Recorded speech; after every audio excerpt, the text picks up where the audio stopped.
Janet, can this be a real thing? Can I?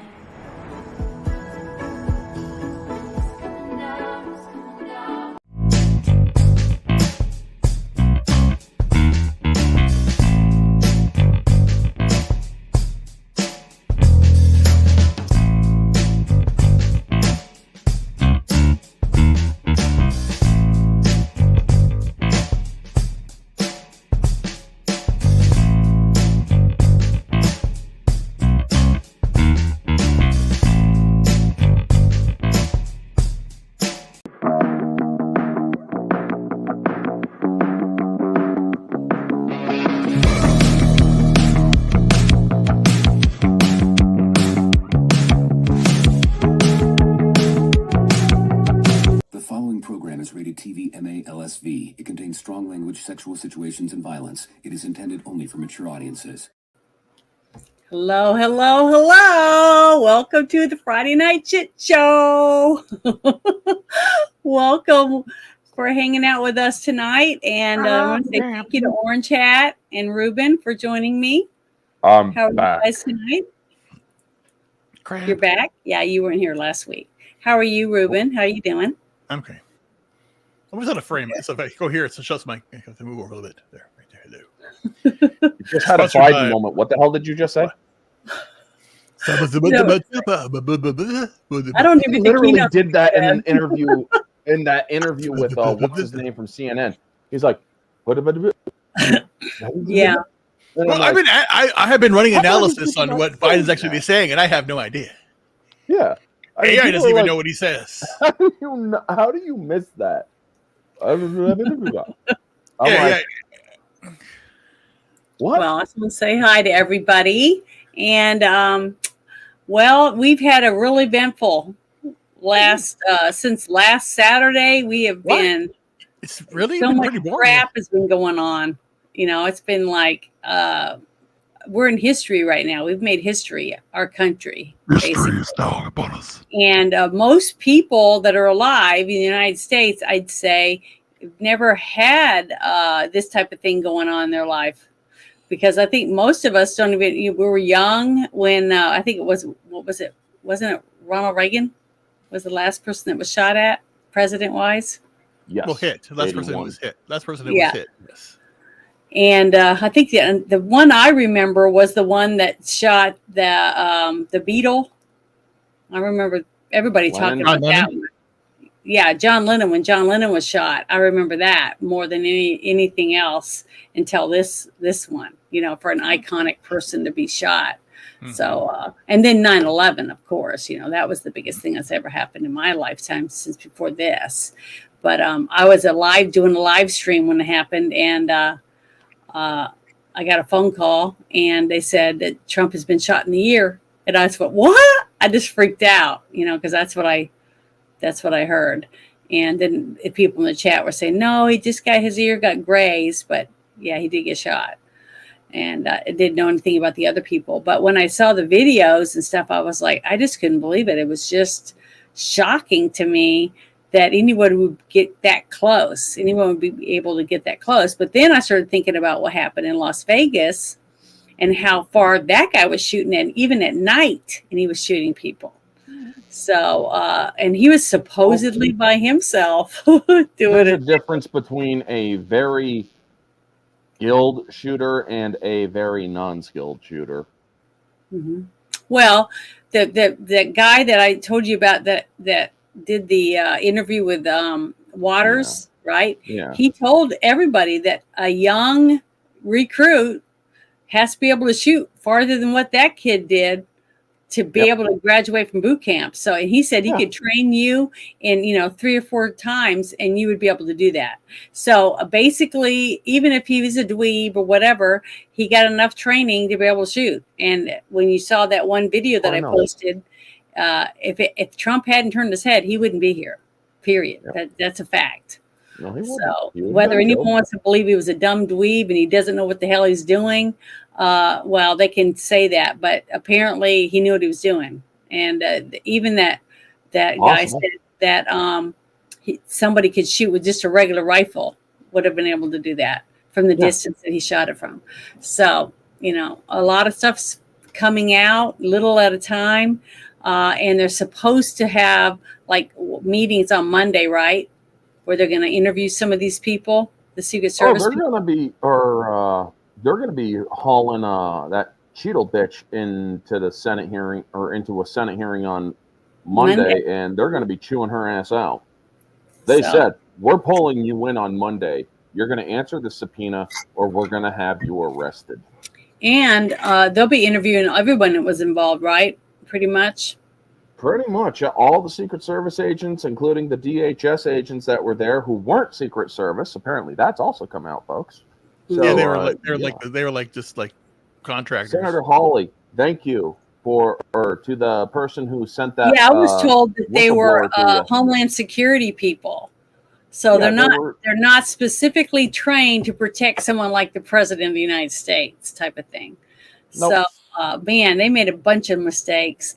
And I knew that we were screwed, or they were screwed, basically, when I heard the police officers call, or someone that was in the police officer's department that called in and said, hey, we were only hired to, for parking and traffic. We're not people that have snipers and all that shit. And the government fucking tried putting that on the police. On someone else. So the government tried putting that on the police. And the fucking police came out and they're like, the fuck you are blaming this shit on us? You ain't blaming this shit on us. Mm-hmm. Yeah, but we weren't told any of that shit that you just said. But everybody has to remember one thing that's not being spoken about. Mm-hmm. This is not, Trump, what do you want to do? Saturday I'm going to have a rally in Butler.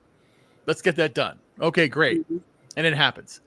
No, this was over a month in planning, and over a month ago, the Secret Service went there and already posted out and did stuff. They had it already planned out. Mm-hmm. So this whole no, you were supposed to do it. You're supposed to do it. It's all bullshit. It's all lies. They're just basically they don't want to take responsibility. So it's bigger than you think. Yeah. Well, it's unfolding, and I'm thankful because it almost seems like this whole event has caused real journalists to come out of the woodworks, because we've had nothing but the people that sit around the coffee table and drink coffee and talk about comments, on the news and shit like that. Not real news, but like you have with Laura Logan. It's so disingenuous. It is. Yeah, I know. That's what I mean. Yeah. It's like now suddenly objective. Like you, the one video. No, the one video. Because again, I said it. Did I mention? I thought I mentioned it before, where they actually show Biden going up the stairs, which they never show. They stopped showing it because of what happened.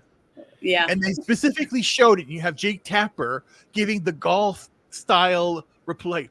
He's walking up slowly. You see, he's unsteady. Yeah. What's he gonna do? He's commenting on it, and it's like, and because again, they are that stupid. There's this video it's an old FedEx commercial where the guy says, "Any ideas? What do you want to do?" Well, we should use FedEx, sir. Anybody agree with that? No. And then no one said anything, and then the guy said, "You know what? I have an idea." Yes, sir. What do you think? Let's use FedEx. Let's do it. And then the guy goes, it was my idea. Yeah, but again, it's like we've been saying this for all this time. Yeah, mm-hmm. I was saying it before he even ran. That I can't even believe he's up on the stage with all the other with Kamala and the rest of them, because he's been turned down so many times because of all the lies and the plagiarism and he shuffles. He reminds me of when he puts his hands like this and he shovels along. He looks like that one guy from The Simpsons, that runs the nuclear plant or whatever. Owns it. Fucking Burns. Yeah, Burns. That's who it reminds me of. It's like, or Frankenstein or something. But to start off tonight, I wanted to do something funny, and because everything's so gloomy. But I saw this, and it came from the Trump I have to say one thing. You show this. This is mean. This was pure life imitates art. Trump is a Chad, based upon the following what you're going to show here. Yeah, this was so funny, and I don't know if everybody saw this, but if you want, I will share it in the chat so you guys can see it. But if you have X, but when I saw this, I was like, holy shit! I was sharing it with everybody because I thought it was so funny, and it was like, yeah, that's our Trump. You know, he's a man eater, you know, or a lady eater, or whatever you want to call him. But he is a stud muffin. So I want to share this with everybody. A kitty eater. Yeah, a kitty eater. That's right. But see this picture? It's a close up of Trump, and there's a woman standing behind him, and we were wondering what is she doing with her hand. So I'm gonna make sure it's turned up, and I'm gonna start it. Here we go. This is her ode to Michael Jackson. But what was funny is I'm going to read you this, what it said on the actual tweet. It said, oh, darn, I got to make it smaller real quick. Here you go. It says, post-assassination Trump is such a stud that the pussies are grabbing themselves. So I just thought that was wonderful, and it made me laugh. Because I don't know what she was doing, but all I could think of as a woman myself is the fact that when you wear a certain type of skirt, okay, it's really tight over your hips and your legs to show your curvage, right? So when you go to sit down, you have to pull your skirt up just a little bit to give you enough room so when you sit down, that it doesn't ride up really fast over to your waist, and your panties and everything show. So you have to pull it up just a little, just enough to give your legs a little spread. So when you sit down, it holds your skirt down. So I don't know if any guys know what I'm talking about, but as a woman, I don't cross dress, so no. I wouldn't grab my crotch though. See, I would have grabbed both sides of my skirt and pulled it up just a little bit as I sat down. But that's the only thing I could think of, is that she was getting ready to sit down when she was talking to someone, because the way her other hand was moving, that's what I was thinking. But I thought it was this hilarious thing. So I'm going to share that link right there right now real quick in the chat, because I just thought it was so funny. It give you guys a smile, and post it on your timeline and make that lady famous, because whoever's going to go find that and zoom out, be able to know who it is. Okay. They say they know who it is. Oh, who is it? They think it was Kimberly Guilfoyle. It might have been. I don't know, but she had red on, and her nails were gorgeous. So whoever she was. So I just thought it was great. I just thought it was really funny, and I wanted everybody to see it. Okay, so the first thing I wanted to bring up was that, to me, it's shocking. It seems to me that they're eating their own when it comes to the Democrats. So they're slowly like chucking each other under the bus. At least that's what it seems like to me. So I got a couple little things. It's mostly about, lying Biden, and, how Biden this and Biden that, and just how crappy he really is, and how everybody wants him to leave. So first I want to play this one. I don't know if you guys saw this whole thing, this interview with our Speaker of the House. Let me make sure it's turned up. But here we go. For 3.5 years have been covering up this glaring problem. The staff in the White House have been covering it up, and so have the Democrats in Congress. Just last month, I brought a couple of examples. Representative Dan Goldman said Biden was sharper than anyone he'd spoken to. President Biden was nice enough to call me, and I can tell you, this was the day before that interview, I can tell you he was sharper than anyone I've spoken to. Representative Eric Swalwell said that Biden put many of us to shame with his energy. As he says every day, watch me, and he puts many of us to shame with his energy. I mean, there are example after example after example, leading Democrats and noteworthy Democrats on the Hill who have not been in the dark about this. They've been saying things I think most of them understand is simply not true, and they've misled the American people. Okay, so this guy, though, did you see the expressions on his face? Like they're trying not to die laughing, because it's ridiculous that we have so many people in office and on the news covering for Biden this whole time. And we knew it, normal people that saw him and paid attention and stuff before he even became president, we were like, I can't believe that this guy got 81 million votes. I mean, why would anyone in the right mind want to vote for someone who can't even walk up a flight of stairs? I mean, how is he representing us around the world? Zombies and dead people aren't in their right minds. So, speaking of that, what do you think his vote count will be at the end of the day? You mean how bad will the Biden presidency fall? 81 million votes to fall to how many million votes? What I feel right now, after this whole thing that happened this weekend, and listening to people and seeing how many people are rallying around for Trump because they think this is a farce, basically. I honestly, I think we might even have 48 states that are red for Trump. That's what I think.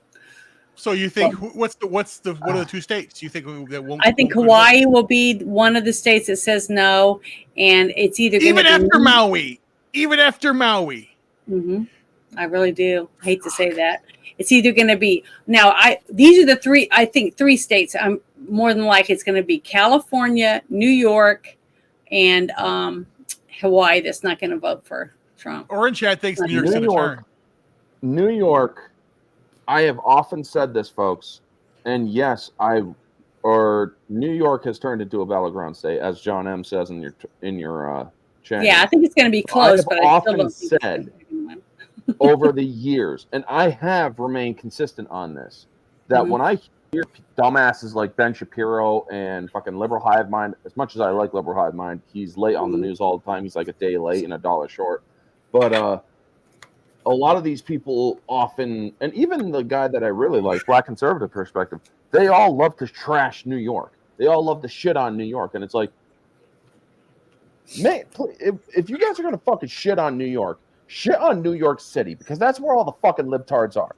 The thing is, New York is more red than they all give people credit, or than they give it credit for.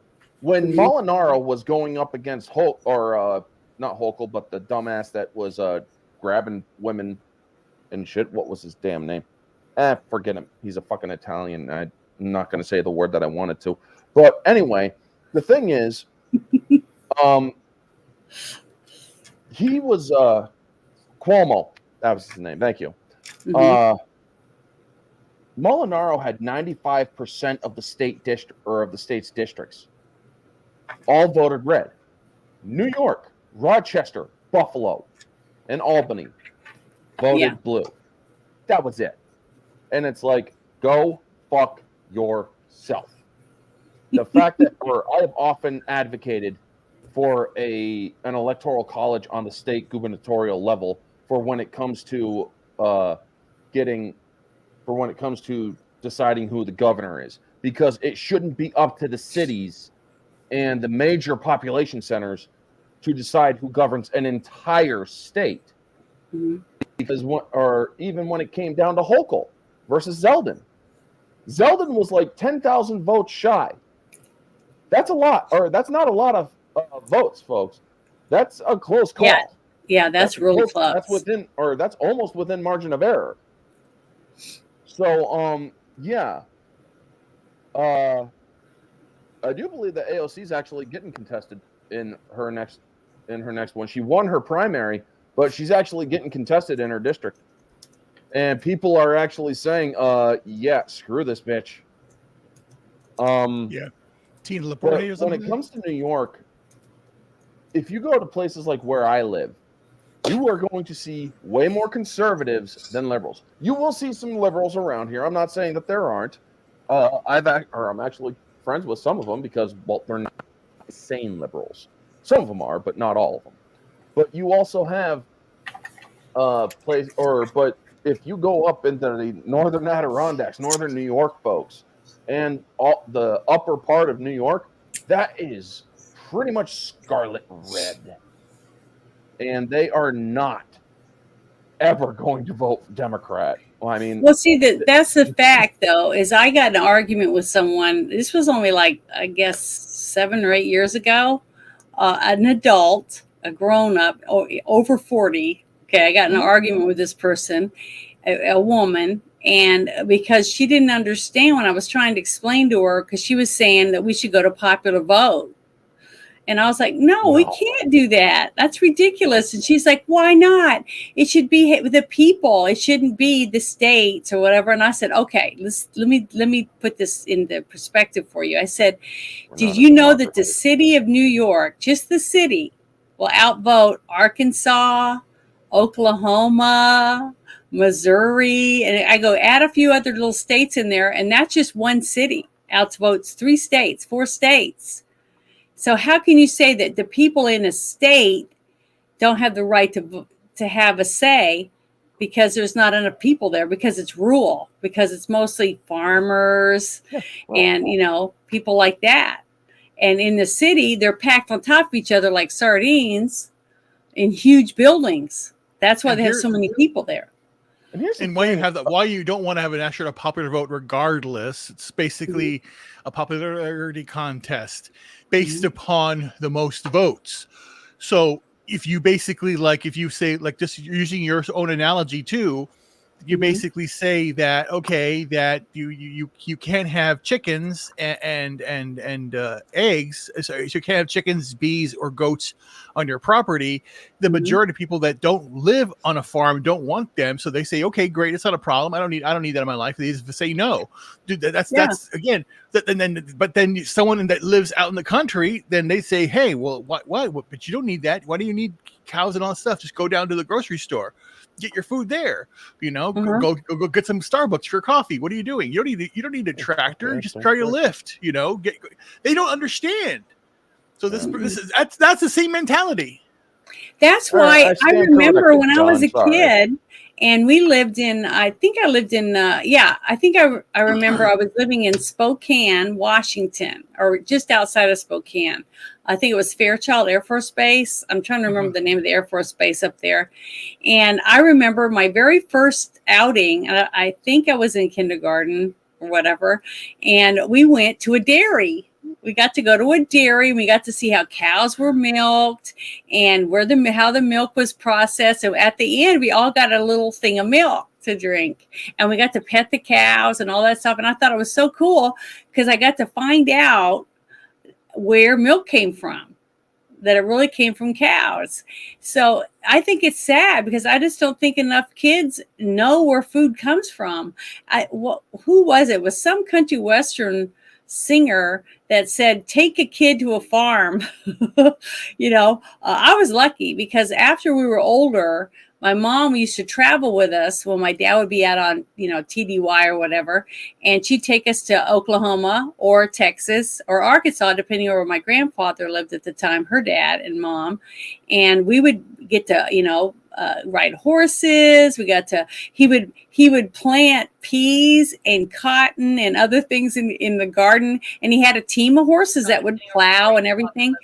And we had to, pick cotton and snap peas and do all that because my grandfather thought it was important that we understood where our food came from. But he also built us this little cute little thing to set on the side of the road where we could sell our stuff that we picked and grew. So some of us girls would pick our stuff and go out and try to sell it. We had crab apples. We had all this different stuff. And it was great because we'd have money, our own money that we earned. And it was a lot of work. I mean, we couldn't believe it when we were told that people were forced to do this, as slaves, to pick fruits and vegetables and stuff like that, and had to grow it and everything. And they wouldn't even get to keep the money. The money went to the farmer, the guy that owned the plantation or whatever. So my grandpa tried to teach us a lot of things when we were young, but by hands-on, not just by telling us or showing us some stuff in a book. He made us do it. He wanted us to see what it was like, how it hurt your back. And that was just to pick 20 rows of cotton. We were kids and we had the little bag and we're trying to do it. It was hard. It was a hard job and our hands were hurting because it cut you up, the little husks on the cotton. A lot of people don't know anything about it or understand any of that. And I wish we could get back to that. I wish we could get back to where kids took, field trips and learn where your food comes from. How does it get to the grocery store? You know, things like that. I think it would be really good lesson for children today. I mean, it's scary when you think about it, that people don't even understand the food process and how it works, and where certain products are made from cotton, and things like that. I don't know. It's just shocking to me. But I thought that was a really good point of view on how our government and our news that we're supposed to be hearing the truth from was covering for Biden all this time. So it was such a shock when they actually got to see him debate and do so shitty because, they don't watch it. They don't know how bad off he really was and how bad off he really is now.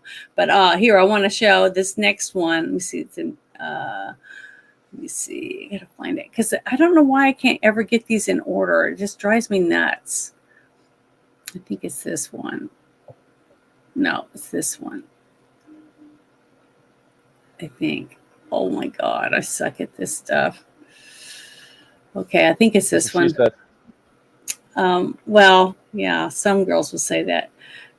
This was supposed to be the speaker talking about Biden and the borders and stuff, but I just can't see it right now. I think this is it, but that's the ad. That's not it.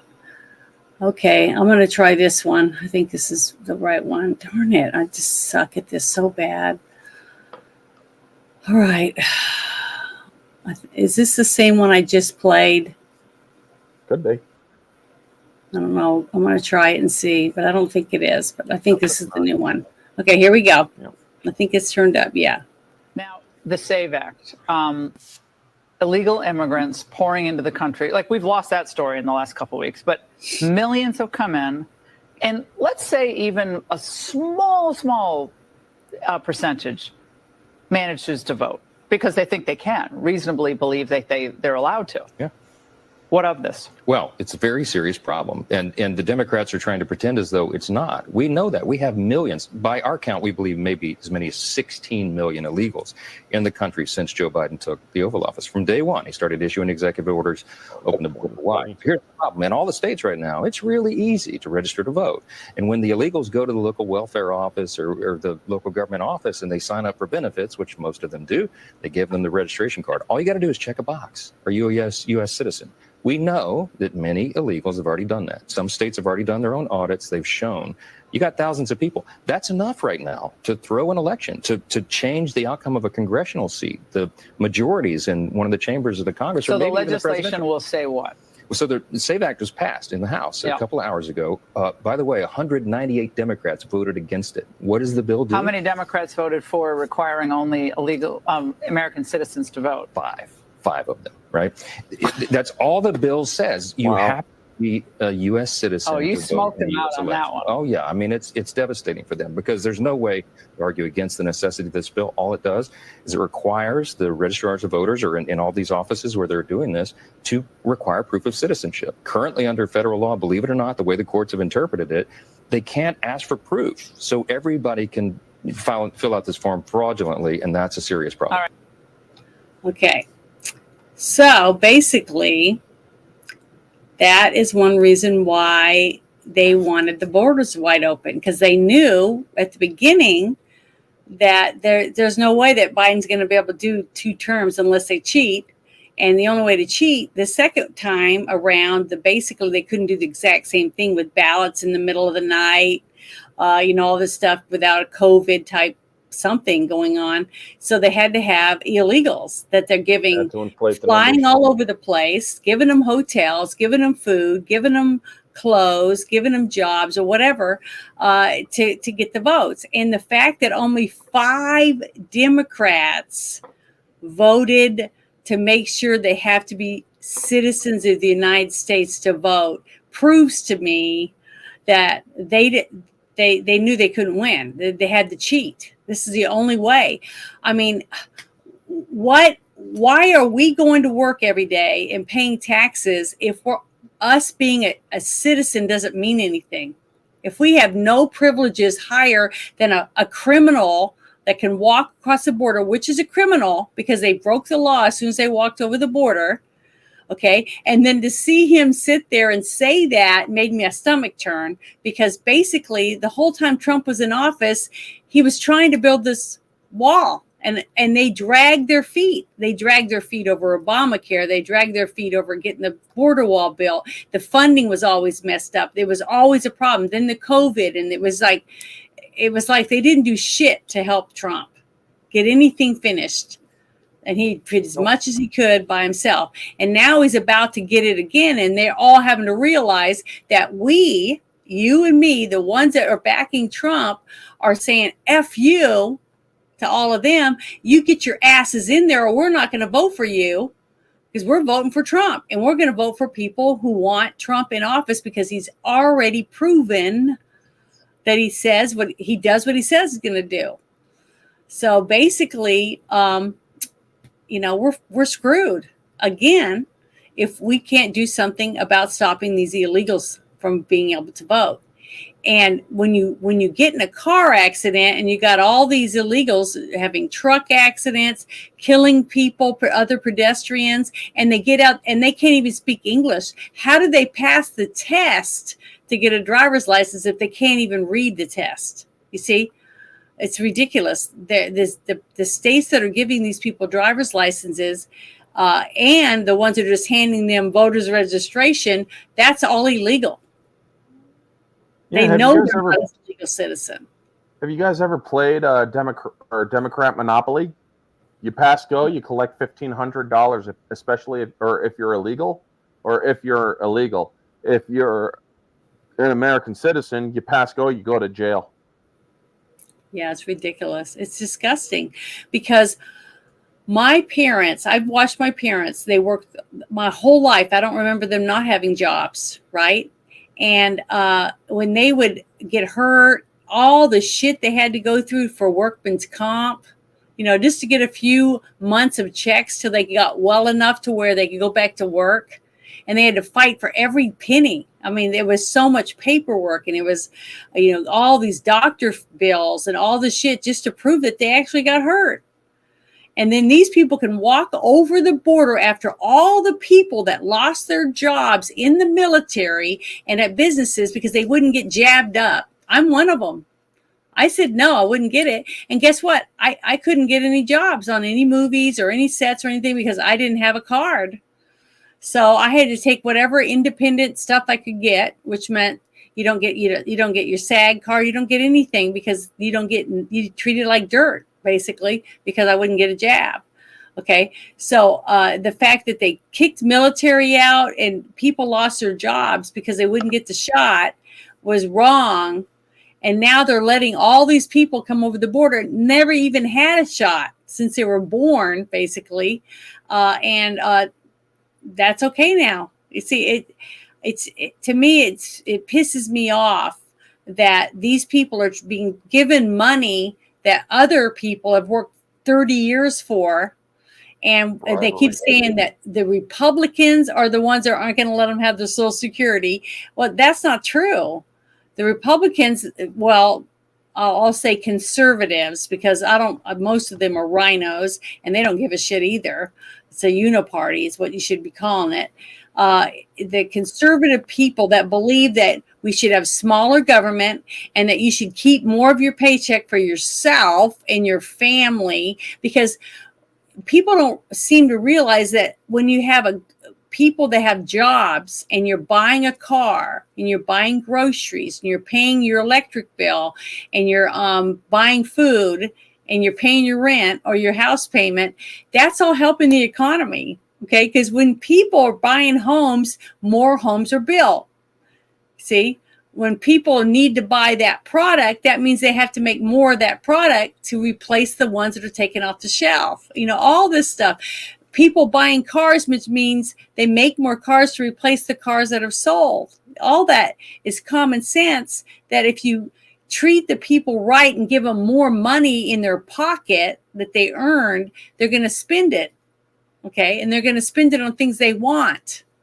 But when you take the money from them and you take their jobs, not as much money is going back into the economy. And guess what? Businesses go under. Places close. Businesses shut down. They have to fire people because they can't afford to pay the employees anymore because they're not making as much money. I mean, I've seen all these businesses, but boy, the media aren't going to tell you, because it makes Biden look bad every time they have to announce this, that, and the other. It's business is closing down, or this is happening, or that's happening. It's bad. Okay, they're not going to tell you. It's like whispering in the background. No, we can't really say that. Can't say that. Can't say this. Can't do this, because it might make Biden look bad. It's bullshit. I want what I remember when I was a kid. I remember it seemed like there was news on 24/7. My parents were one of those people that sat and listened to the news all the time, but it was like real news. It was them reporting on this, that, and, different things going on around the world, or car wreck, or storms and things like that. And now it's just like people sitting around drinking coffee, talking about their feelings and what they think about this, that, and the other, what's going on. It's just really hard to find any news on TV anymore. And you have to get your news from places like X or YouTube or Rumble. That's where I go now. I hardly ever watch television anymore because there's nothing on. It's all bullshit. Yeah, but the thing is that you want to get news, don't you? Yeah. And real news. Yeah, and I want to know what's happening. And I would rather them burn down than them changing, because they're not going to change. They have to be washed out. I want to listen to Alex Jones, Drew Hernandez, Tucker Carlson, Betty Johnson, commenters that have, their own staff. Them quick, get the stuff done. Because again, and that's like I said, like we both said, we don't watch television anymore. We watch ourselves, we watch our friends, we the pulse of the world through X and other social media platforms, because that's where the truth lies. Because the lies have to be over now. What they've done to this world is despicable. Yeah.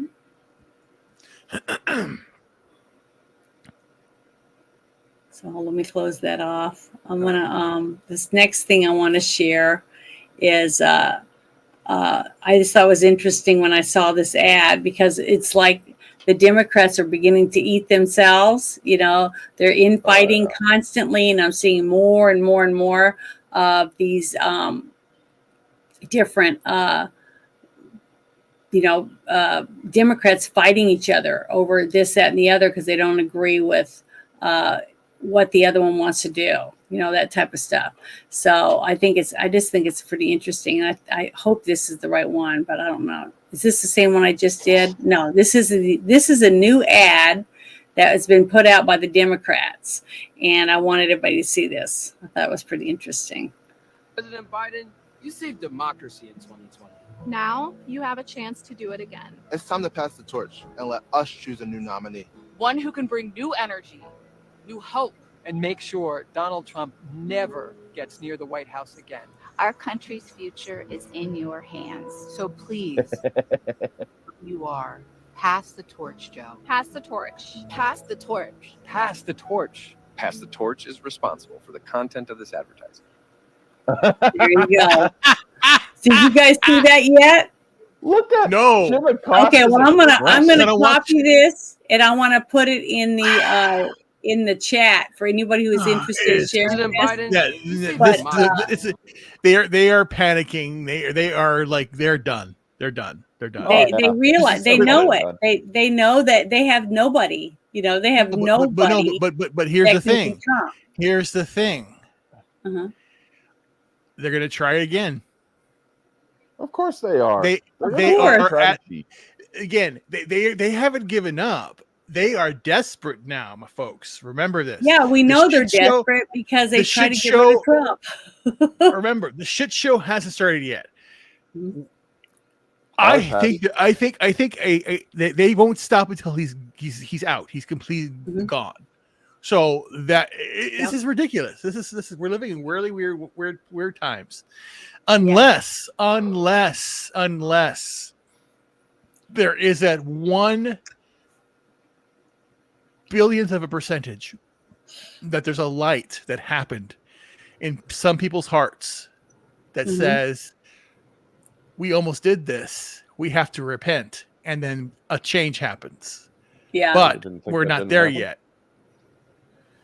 What's really scary to me is that they always do it works. Okay, if it worked last time, they're going to try it again. They'll try it again. They'll just keep beating a dead horse as long as they can get anything out of it. Okay, and looking at Biden is fact of that. Okay, they'll dragging them around. They'll put them on a dolly and tape them to it and just push them around from one event to another, because as long as the people are still showing up, they're going to keep doing it.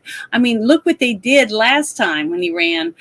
They'd have circles taped out on the ground, and they'd have people 20 feet apart, and they'd have 100 people at an event, and Trump had thousands and thousands of people at events, and half of them weren't even wearing masks. Most of us didn't care, but and then half the time they didn't even have him out. I mean, he was locked up. He never saw him and all this stuff, and they still won. Miraculously, they had so many votes. What really cracked me up was I've worked the polls in 2 different states, okay, in Louisiana and Arkansas. And when you have at the end of the night, if at the end of the night we had 1,000 more votes than we handed out, we wouldn't be leaving. We would be trying to find out where those extra 1,000 ballots came from. So when you had all these polling stations calling in saying they had 300,000 more ballots in this state than actually voted, in the voter rolls, it just was ridiculous. But they let it go. And when Pence accepted all of those ballots and with those electoral college votes, even though people were standing there saying, we had all these irregularities in our state, we don't want you to accept it. We were asking you to send it back, and he didn't. He took them. So he's the one that made it legitimate. Okay. Yeah. Pence. Okay. And, people just don't understand how the government works and how the steps matter about what you do. And then I heard all these people, these conspiracy people, oh, it's fake. He stole it, and they're going to turn it back around. But they had to let this go through to prove, that there was cheating, all this bullshit. And I've said, you guys are full of shit. This was accepted. It's been signed, sealed, and delivered. And now we have a president, and it is not Trump. It is Biden. He is our president, and he's still president, and he's in the history books as president. And that's it. It's never, his names will never come out. That's just the way it is. And one day there'll be statues of Biden. Who knows what? I'm just saying, this is the facts, okay? And Democrats lock arm in arm, and they do everything together. Even if they can't stand each other, they will still stick by the rules for their party. We don't have that in the Conservative Party, because we have pride. we hate to lose. We hate to admit that we were wrong or whatever. So we will argue with each other. The Democrats don't. They'll kiss each other's ass all the way to the finish line. Well, speaking of Democrats, but now they're not. Yeah, they are so fractured. A lot of people don't actually bring this up because they're not really paying attention, because everybody, or the focus is on Trump right now, because they don't want, or they want the focus to stay on Trump, because if they focus on Biden, it's over again. And not only that, all the Democrats are fractured right now. When they do an open convention, do you not, or they are all going to show just how power hungry they are. They're going to be clamoring for a vote. The smartest thing they can do, even though it's not going to win them the election, is to go Kamala Harris, because they get the war chest with whoever she goes with. You take Kamala Harris off that ticket, you don't get the Democratic war chest. All those donations are void. They can't transfer. So yeah, the Democrats are in disarray. Why do you think Kamala has not come out and openly said I support Joe Biden? Because she'll say it on the news, but she will say it with such hollow echoes in her voice that it's almost as if she was a freaking robot.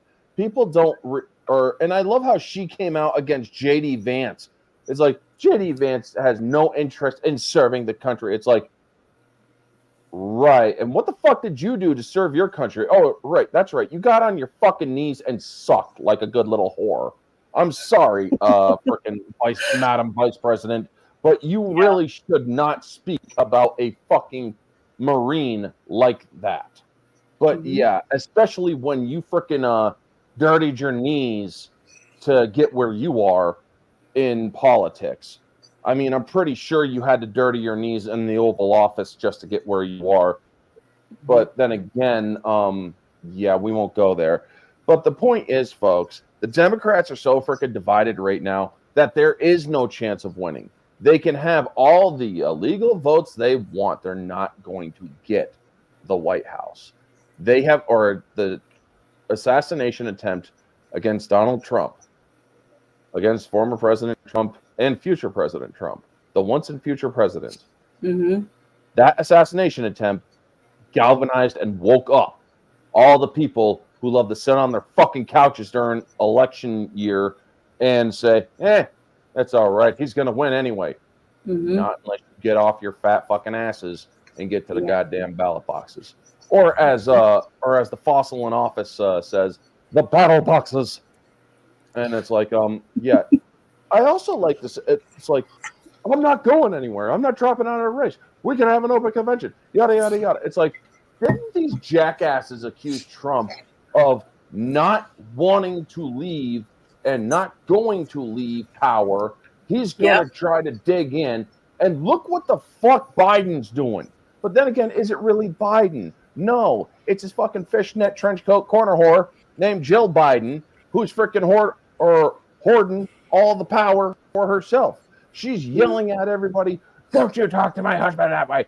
And fucking even fucking fossil Nancy Pelosi. Fossil Pelosi got it there. And it's like, okay, look, Joe, we love you, but you got to step aside. Fuck you, Nancy. Okay. Show him the fucking polls. If someone would give you $1 trillion or 10 trillion, 25 trillion, whatever the amount it is, to say that use it to pay off the national debt, I'd give every fucking cent to it.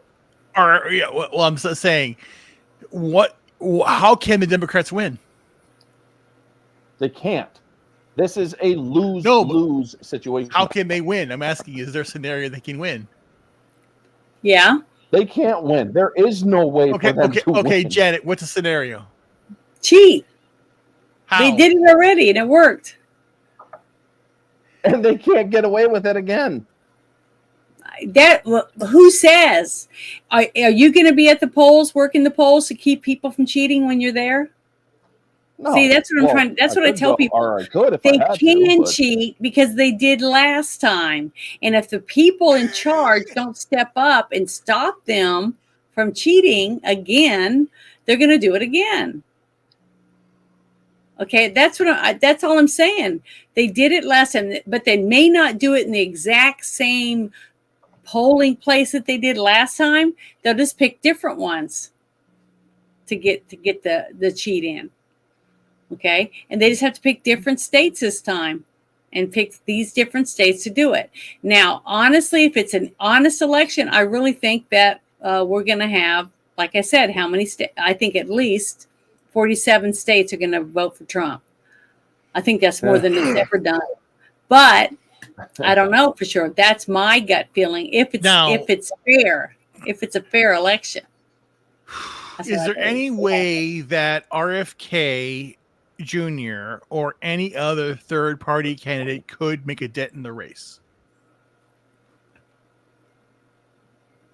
I don't know of anyone that I think that could step up and make a dent. Because if anybody right now that steps up, it's going to be on the left, not on the right this time. Janet, from Rough Girl in my chat, are those Govey curtain lights? or Gobi. Yes. And you use your Okay. phone. It's an app on your phone, and you can adjust it. Let me see. I'll show her real quick. That's what I was getting ready to do, but I can't write. Call me later, on birth my girl. thing here. It won't work. It's called Gobi Home, and you click on the little app, and it has like, now if I back it up some, you can do a whole scene like a waterfall, a big heart. And my favorite one is this one because I like it because it looks like it could be it's a meteor shower, the one that I have on right now. But this is the other one that I like to use, is Bubbles. I think it's really pretty. And you can also use a solid color if you like the different colors. See? Nice. So I like it. I think it's really cool that you can do it, and you can change the brightness. You can make it really, really bright, or you can make it a little dimmer. Yeah, I really like it. And I have a curtain rod, a curved one, that you put on your shower to give you a little more elbow room, hanging from my ceiling. And then I just bought some black curtains, and I have the little holders holding the curtain up. And then on that is where I got the light strung, hanging from it. And then I have a little switch right over here where I can just flip it on and off. But yeah, that's what it is. I love them. I think it's great. You have a good night too. So just wanted her to see it. Okay, I'm sorry. Now we'll go back to what we were discussing, because the next thing I wanted to talk about was Corey's funeral service. If I wanted to spotlight on that before we got into the other heavy subject. If anybody wants to let me share that real quick. Let's see. Yeah, here it is. I just think it's so sad that someone had to die at a Trump rally. But the thing is, everything I've seen, interviews and stuff, nobody blames, the conservatives or Trump. Nobody blames him for it. So I'm glad about that, except for some MSNBC. liberals, MSNBC definitely is have. constantly. But I'm gonna push play on here so we can. I think I got it turned up. Where is the? Oh, here it is. Yeah, it's up. Okay, here we go.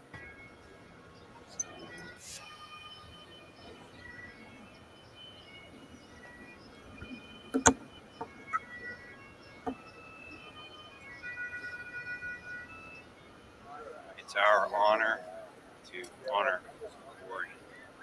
That's why we're all here today. He stood for us. We're going to stand for him.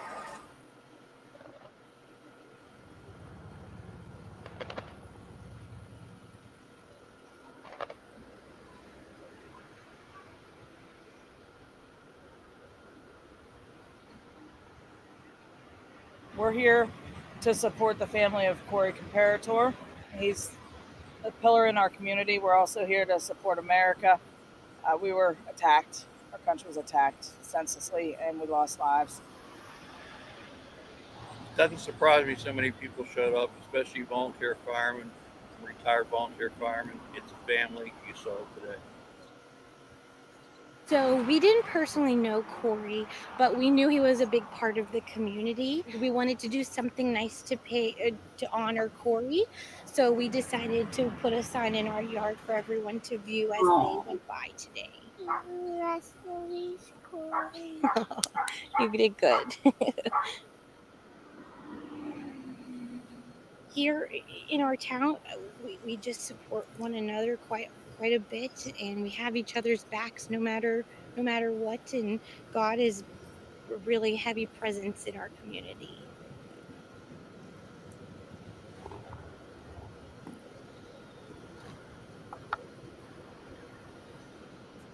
It's so sweet and so patriotic to have such good Secret Service Director in Kimberly. in our world, that we still have this. We still have people that love this country and love people in it. your neighbors, and they want to help people in their communities and stuff. And I that just gives me hope for our country when I see stuff like this. It warms my heart. It's a sad reason why these people had to do this, but it was just like after 9/11, people rallied together and wanted to help other people out of the kindness of their heart, and it wasn't something that they felt they had to be forced into doing. I remember how upset people were when they were forced to have to wear masks, especially people that didn't feel like they should have to be forced to be able to be told they had to wear a mask. And now we find out the mask didn't even really help. It was basically a psychological thing. And what's sad is I still see people driving around in the cars with masks on, and see people shopping and everything thinking masks work. I have allergies so bad. I mean, and when I go to tell people, I hate to tell you this, but that mask doesn't work, because anything that you think can get up in your nose or in your mouth and your throat's in your eyes, and your blood vessels are right there. So whatever it is you think you're protecting yourself, you're not. Unless you have a full body costume on with oxygen supplied to it and stuff, you're being exposed to whatever it is. So I just feel sorry for these people, because they're grasping at things, and I'm seeing so many people having nervous breakdowns, and they're alcoholics. They become alcoholics and drug addicts because of all this stuff that's happened to them in the last 3.5 years. And it's sad. I mean, we have a mental health crisis right now. That's another thing that Trump's going to deal with. All these people whose lives have been broken because of losing their jobs, or because they've had 15 boosters, and stuff, and they're still getting sick, because their immune system is shot, or whatever it is. We have got to find out how we can help people, and that's going to be another burden on top of Trump that people are going to expect him to fix, of which it's not going to be something you can fix overnight. It's just a lot going to be on Trump's plate, trying to get back jobs, get us medically independent, where we can have our own drugs. We don't have to rely on another country for drugs, or chips for computers, or car parts, oil, food, all these things, and to close our borders. It's a big, huge burden. It's going to be on Trump as soon as he steps in office, and then everybody's going to demand that he can take care of it, and get it fixed. So that's why it's going to be so important that we get state representatives, senators, and congressmen all voted in too, that are MAGA people that will support Trump and get some of this stuff passed in these states. That's why I constantly say, you have to start with your state. You got to take back your towns, your schools, your communities, your cities, and your state. Because if we can take our states back, we'll eventually end up with our federal government back. But it's going to be us. We have to help. We have to help our states to win. That's the only way we're going to win, is by taking it back, us. And you don't have to do it through shooting a bunch of people or anything like that. You do it by going and being active in your communities. That's how like these people that you saw all standing out there on the road and putting out signs and waving flags in support of a fallen soldier in their town, that went to support a person they wanted to vote for president of the United States to help our country, and they were killed because of it. Okay, so us standing side by side, showing our support for each other, is how we're going to win. I really do believe that. What do you guys think? I think that Keith Olbermann's freaking out again and hopefully gets sued. Not again. What now? What? Day ago. You're right. You're right. Yeah, this thing. Why is Trump lying about the assassination attempt? 5 days later, no confirmation, not even an anonymous statement from law enforcement or a medical authority that he was hit by a bullet. Why? Why lie? They've been saying that. You can see the pictures. It shows you bullets whizzing by his head. Yep. And it's So like, dude, apparently he just doesn't want to see it. he is just what? No, you're right. Keith Olbermann is just a massive, and I'm going to use this word accurately, folks. He's a massive retard. He is held back and hindered, which is the definition of retarded. He is held back and hindered by his own Trump derangement syndrome, his Trump anxiety syndrome, which is actually a clinical diagnosis nowadays. Mm-hmm. There's actually a thing called a clinical diagnosis called Trump anxiety syndrome, and retards like Keith Olbermann, Joy Reid, who privatized her account recently. So yeah. Oh, really? Yeah, she locked her account after she started bitching about Trump and whatnot and getting hit with the glass shit. And it's like, fuck you, you dumb bitch, get out of here. But it's, oh my gosh, it is just so fucking hilarious. But yeah, it's just, I find it hilarious that these people are so fucking deranged. But I am also freaking happy about somebody like Libs of TikTok, who has been on a fucking crusade over the last week. Holy shit, that woman. I mean, don't get me wrong, folks. I do not like cancel culture, but and a lot of people say, oh, she's engaging in cancel culture. No, she is engaging as what's known as accountability culture. There is a difference. You do not freaking say shit like that on a public forum and expect your bosses not to find out. Because, yeah, people tend to shy away from freaks who are wishing death upon a president. And just so you know, folks, I blocked a fucking family member when she decided to say, by the way, I fucking hate that he missed. And it's like, guess what? You being family is not protecting you. I am blocking you, and you're damn lucky that you are a retired Marine and you're not currently fucking employed, because I would have sent that fucking comment to your employer. I don't care if you're fucking family. I don't care if you are fucking my second cousin, first cousin. I don't care if you're my fucking brother or sister. You say that shit on my fucking or in my fucking comment sections, I'm reporting your ass. You see, I've never would ever think about that. I said the other night that I cried when Bill Clinton won. Okay, I cried. Okay, not because I hated Bill Clinton. I cried because of what I thought was going to happen to our country, where the direction our country was going, right? And then when Obama won, I did the same thing. I cried again.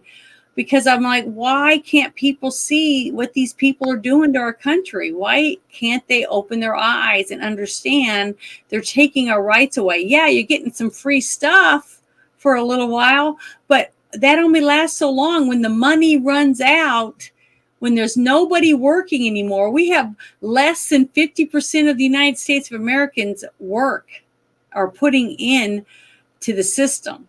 And when it gets down to 30%, where do you think we're going to be?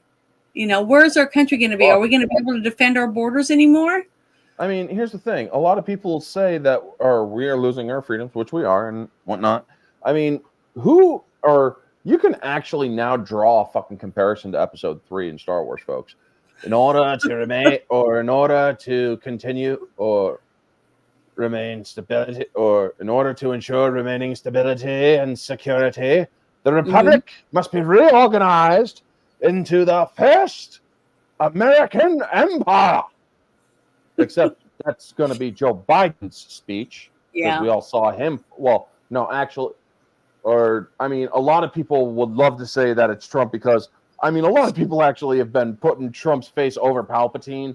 The attempt on my life has left me scarred and deformed. But I assure you, my resolve has never been stronger. And it's like, look, I get that fucking works on his ass.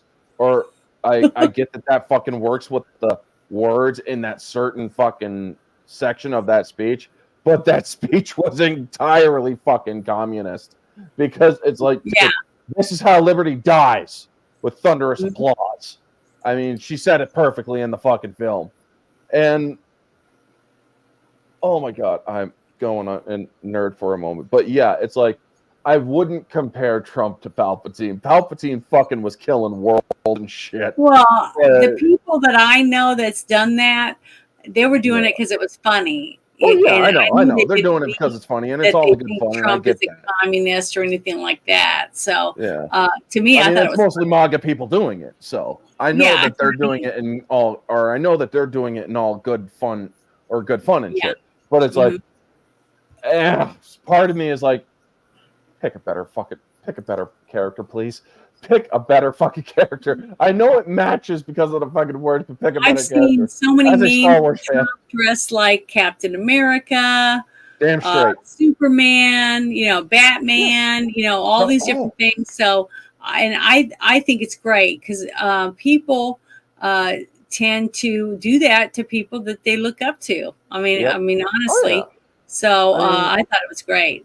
But Did you see- I wanted to share this other one, this other message that I saw about David Burke, and he's the other one of the people that was shot. That was in critical, but now he's in stable condition. It says the name of one of the shooting victims from the Butler Trump rally has been revealed. David Jake Dutch, a 57-year-old Marine Corps veteran who served in Operation Desert Storm and was struck twice, once in the stomach and once in the liver. Friends from the local VFW describe him as a wonderful man who loves his country and loves President Trump. He is still in critical. Oh, he's in critical. So it must be the other one that's in stable. Prayers for Dutch and his family. And I just wanted to share this, and I'm going to share this link. If you're on X, I would appreciate it if you would go and just say something in the timeline that, to pray for him or whatever, but to share it and let his family and friends know that we care about him, that we support him, because it's terrible what some of these people are having to go through in their families simply because they were going to a rally to support a person that they believe is going to help our country. So I just wanted to put that out there for everybody so you could see it. Old school Yankee. And to anybody else who, if you guys could do freaking memes and shit, everybody knows that the end or Captain America, Steve Rogers, in the end of Endgame looked very much like Joe Biden. When Chris Evans had that old man makeup on, he looked very much like Joe Biden. So they should make a fucking meme where Sam Wilson is saying, Mr. President, we need you to drop out of the race. And then show old Cap, no, I don't think I will. I mean, and that would just be the perfect fucking thing. He's not dropping out, folks. When the fucking DNC starts, I guarantee you, he's gonna they're gonna try freaking walking him up. He's gonna walk up like fucking Palpatine Burns and all those other fucking stiff fingers like this, the crooked little fucking fingers and shit. He's gonna have fucking spiders in his hair, and he's gonna freaking have a fossil dust coming out of his ears. And Joe Biden's gonna be like, I love this man. He's my husband. And I guarantee you, folks, when they're going back to the White House, she's probably fucking yelling at him, and he's probably curled up in a fucking fetal position. That woman is a fucking abuser. I'm telling you that right now. She was 13 when those two fucking met. He was, I can't fucking tell you how old. He was their babysitter. Yeah. So, basically, Pretty sure he was probably touching her too, just like I'm sure he was. And it's disgusting.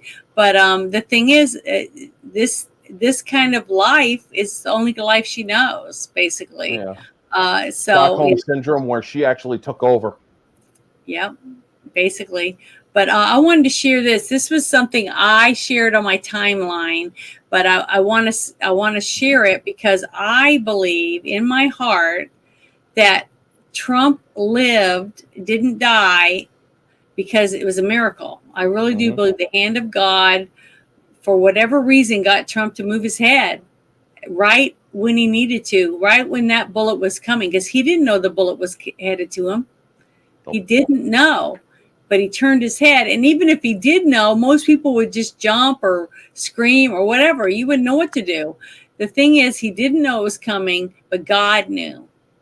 And I want to show you this because this is the angle of where that bullet would have went, right here, right where my little hand is on there. And look at this.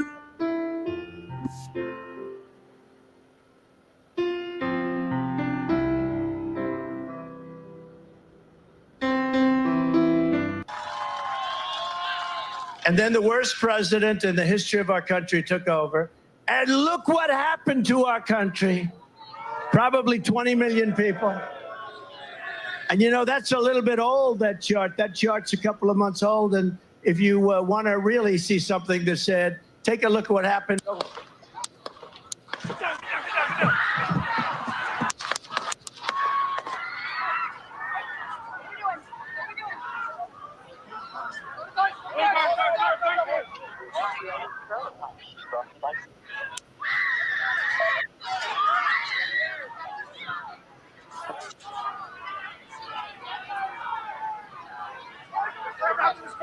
Move his hair. Hold. When you're ready. On you. Ready. Move. Up. Move. Go. Up. Hawkeye's here. Ready. You ready? Hawkeye. Okay. Okay. You're going to have to change some designations now that that shit's made public. Where former President Trump was speaking on the stage.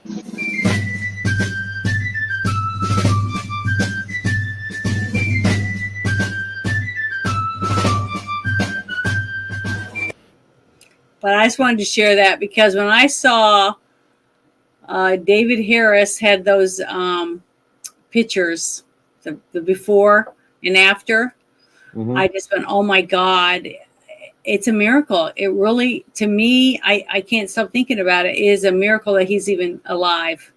They should petition the Pope, or they should petition the Vatican to actually declare it a miracle.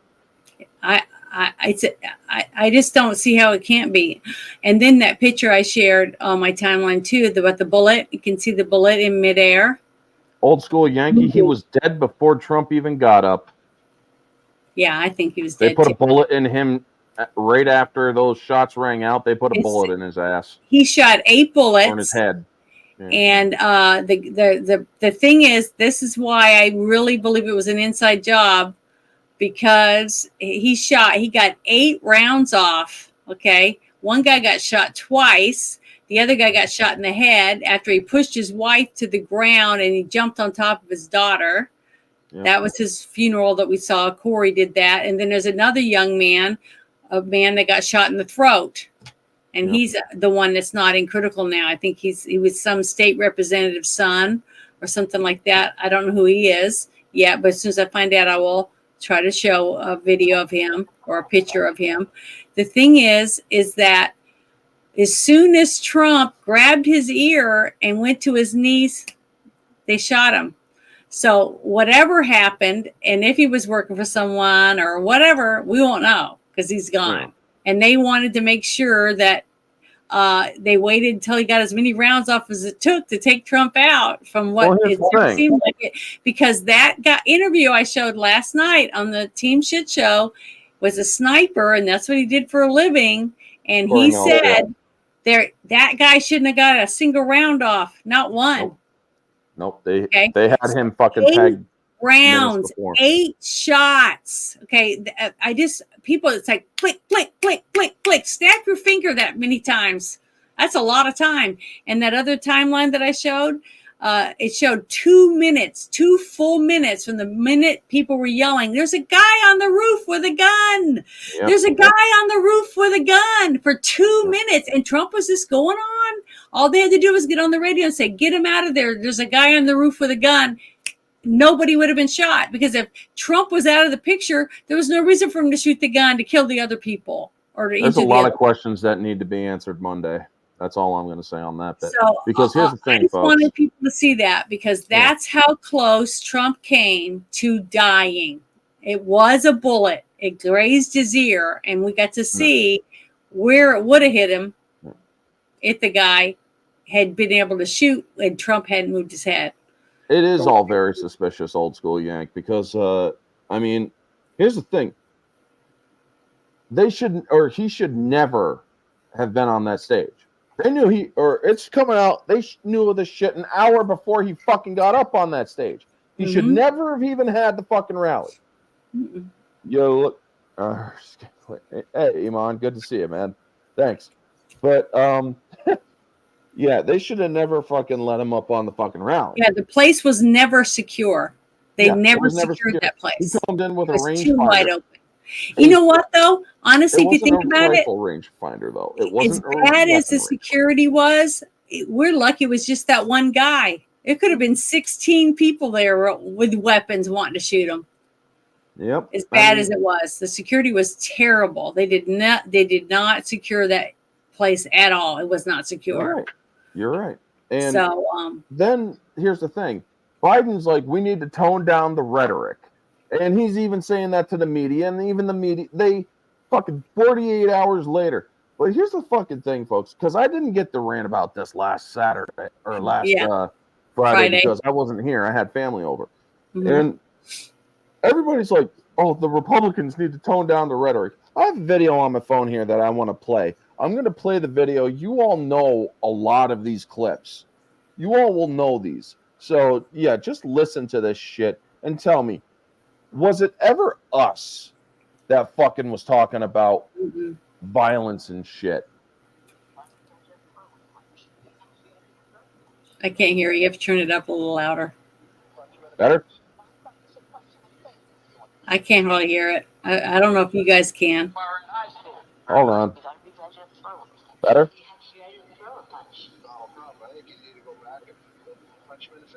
I thought he should have punched him in the face. I'd like to take it behind the chin if I were in high school. In high school, I'd take it behind the chin and beat the hell out of him. You know, I wish in high school I could take it behind the chin. I will go and take Trump out tonight. When was the last time an actor assassinated a president? You're still going to have to go out and put a bullet in Donald Trump. Show me where it says that protests are supposed to be polite and peaceful.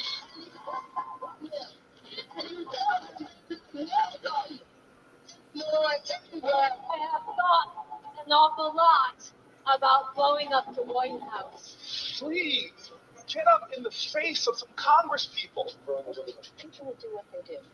I want to tell you, Gorsuch, I want to tell you, Kavanaugh, you have released the whirlwind, and you will pay the price. You're going to go in there winning.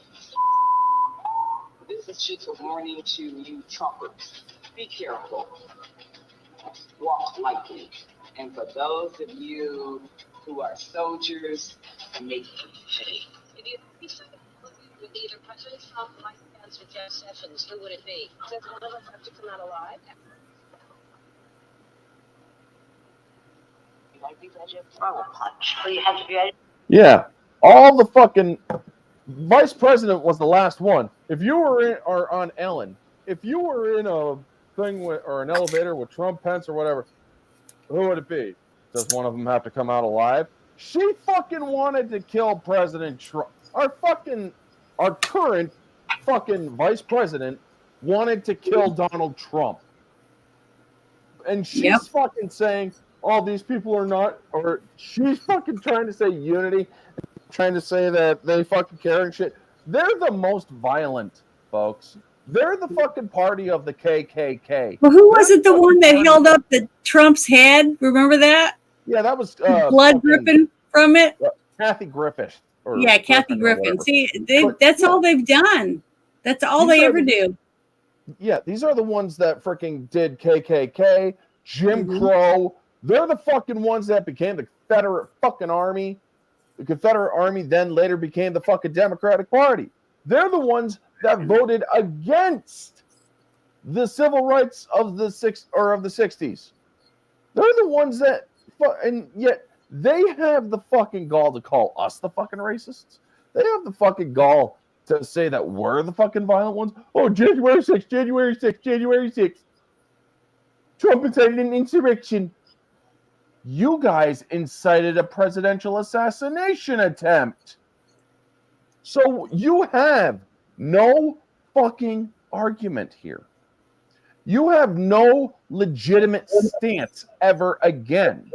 Because anytime, and I pray to God that these fucking Congress people that don't listen to us anymore, they're just only fucking filling their coffers. If you are ever on a fucking liberal media, and if they ever say, well, Trump incited an insurrection, and I please, for the love of God, tell them right back in their face, you incited a presidential assassination attempt because your violent rhetoric over 8 fucking years, going on 9 to 10 years, because you were doing it as soon as fucking Trump announced his candidacy, announced his run. Mm-hmm. You were all saying this shit, this fucking vile bullshit. Mm-hmm. And you fucking have the gall to say we're the fucking violent ones? Get the fuck out of here. I mean, if I ever saw you in a fucking bar or any of that shit, I'm not going to fucking throw a punch at you, but I am going to say it is in your best interest to leave this fucking bar, because we don't want fucking assassination inciting pieces of shit liberals like you disturbing the peace. Because that is all you have ever done. You are the ones who are responsible for this crazy fucking lunatic that got a bullet in his head taking a shot at our president. Yep. Whether he be former president or not, he is still considered a president. And yes, I fully admit, this guy may have been registered Republican. I'm registered Republican. Guess what? Doesn't mean I'm fucking always voted party lines. I've even called Trump a fucking retard when he said that people or video games are making people violent or making kids violent and all that shit. I'm living proof that they don't. So yeah, I'm not a blind Trump supporter simply because I'm fucking Republican. No, I'm a registered I'm more of a constitutional conservative. Yeah, sorry, I saw that. I skipped a little bit. I'm more of a constitutional conservative and shit. But the thing is, I'm not going to vote for somebody simply because it's a fucking popular thing. I wanted to vote for Ramaswamy, but Ramaswamy dropped out before the freaking New York primary. So yeah, I was going to actually vote for Ramaswamy during the primary, but he dropped out. So yeah, I ended up going for Trump for the freaking primary. But well, I mean, I don't always vote for popular I want things. to play this interview with this sniper because he mentioned something about rhetoric that Biden said by putting a target on Trump.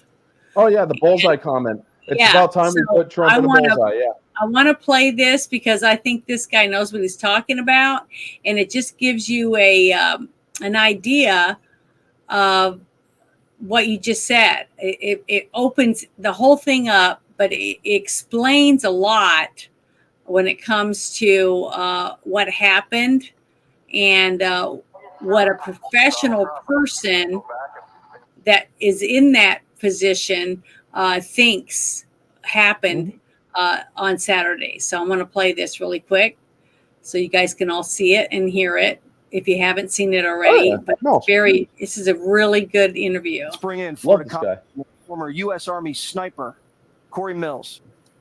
What kind of shot was this, Corey, from 130 yards?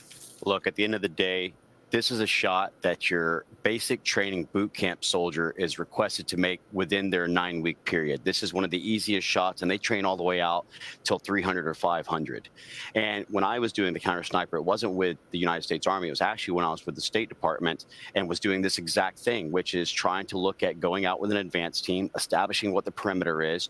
And then as a sniper, when you would set up, you'd put together your range sketch or your range fan cards. And that would tell you where your 100, your 200, your 300, and you'd identify the areas of threat that you would be able to mitigate. And if there's multiple targets, you understand that your elevation and windage knob wouldn't have to be messed with, especially at 160 yards. You could literally just look, quickly glance, and know from the reference point, whether it be a building, whether it be a lone tree, whether it be a parking lot, maybe it's a road. Bottom line is that this is massive negligence to the point of me speculating on what was intentional and what wasn't. Wow. When you're doing a site survey and you're seeing this rooftop not that far away, Why did it look like the counter sniper team was a little surprised? You know, I can only speculate, and we'll have to wait until the investigation comes out, that they thought local law enforcement was potentially climbing up onto the roof when they saw a dark object on a light roof. But here's the issue. Wait, you're saying maybe they misconstrued crooks for a friendly, for local law enforcement? It's very possible. I don't want to speculate until the investigation is over, but the bottom line is that if you saw someone climbing onto a roof that you hadn't authorized any clearance on, it's got a clear line of sight. It's exactly adjacent to the shooting where the president was sitting, and you're talking about a pop shot, and you got people yelling, and there should have been comms. The minute that local law enforcement, who apparently had a rifle pointed on, there should have been an emergency frequent comms channel that they could have said, we have a shooter on the roof, shooter on the roof. Secret Service should have rushed the stage and immediately took the president and took him off, and then responded to the counter sniper. The shot should not have gone off. That is the failure in itself. You're supposed to be able to try, the best security is when you go in and you're actually able to prevent an incident, not react to an incident. Even if you would have left a law enforcement officer's patrol car in that parking lot with the lights on, that could have been a deterrent. But when you have nothing that is actually showing force protection, you're encouraging this. Look, I'm not sure about who the individuals are on the individual detail Secret Service, but I can tell you under this Biden administration, the one thing I've seen is massive DEI hires. And I can tell you, when you primarily go after DEI, you end up with DIE. So when you have Love that. snipers waiting until 8 rounds are fired, what accounts for that? To be honest after with you, the first shot, you get a return fire immediately? The minute that a shot rang out, they should have already been on scope. Your spotter should have already have called the distance if you hadn't looked at your range card, and you should have immediately engaged. Okay. There should have been no reason to have waited a single second. Now, I talked to Eric Trump after the incident. Eric and I are both gun enthusiasts. We both shoot long distance. That right there is a pop shot. He did say, I've gone out with the CS teams, and they are one of the best. He knows the service detail that's with them. They are loyal individuals who actually do care about the president. I can say that was relayed to me. But the bottom line is this is a massive security breach. This is a huge failure at negligence is at best. But we have to figure out why something within 200 yards. Think about this, Jesse, 200 yards. That means that an average rifle that holds 1 minute of angle would hold a 2-inch grouping if you just shot it straight off the deck, meaning on a platform. So now you're talking about 160, which is 1.6 inches is what its grouping capabilities are. The average head is what? 6 by 8, shoulder to shoulder is 20 inches, head to waist is 40 inches, and President Trump's a very large man. This is a shot that within 5 minutes I could teach you to make 9 out of 10 times. So this is divine intervention. This is the God having his protective hand and wearing Ephesians 6, the armor of God over the president, because this is right here, a millisecond or a millimeter and change, and this isn't an attempted assassination. This is an assassination of a president. Yeah. The devil was in Butler, Pennsylvania, but so was God. Well, and I can say one more thing, if I may, which is that let us also remember that King Henry II went in and said, can no one rid me of this turbulent priest? And his knights went out and killed the Archbishop of Canterbury because they thought that was a direct order. What do you say when President Biden says it's time to put a target on Trump? That, in my opinion, is the insightful rhetoric. That's the stuff that they would have went after for the J6 stuff. So why don't we have our own J13 investigation? Yeah, there needs to be a full investigation on this. Absolutely. And it needs to not be crooked like some of these other former investigations were. That's right. Politicians. Mills, you're the best. Thank you. Thank you. Let's bring in. There you go. Corey Mills, man. That's exactly what he said. The rhetoric when Biden said, put a target on Trump. There you go. That's basically what he was saying. And that's what this young man thought. Well, yeah, I'm going to put a target on him. I'm going to put a target on all of them because I hate politicians. And Trump just happened to be the easiest target. Why? Because they didn't have any security. The place was wide open. I did hear something about that 6:11 p.m. thing. And with Ephesians 6:11, did it actually happen at 6:11 p.m.? I don't know. Because that I don't know, because I actually want to look that up to see if that's verified, because as much as it would be an interesting coincidence with the Ephesians 6:11 armor of God, I want that confirmed before. Well, how would you confirm it? Could you do that? There is, or you can look up timelines with these sort of we things. need to look that up, because I've got a lot of my Christian friends that are saying, yeah, that's true or whatever. So I don't know. I haven't looked it up. I'm looking it up right now. That is I have heard that from many people. And the fact is, just like I showed, it is a miracle he's alive, period.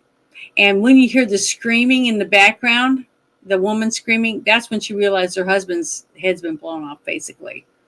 It's sad. The whole thing is just horrible.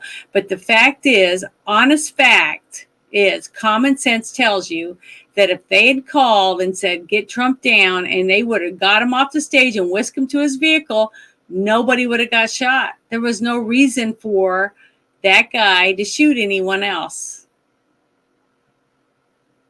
Okay, so what I looked up here, Secret Service notified its snipers at 5:53 p.m. Source said at 6:02 p.m. Trump took the stage. At 6:09 p.m., members of the crowd notified police that Crooks 20 was on a rooftop. 2 minutes later, Crooks opened fire on Trump at 6:11 p.m.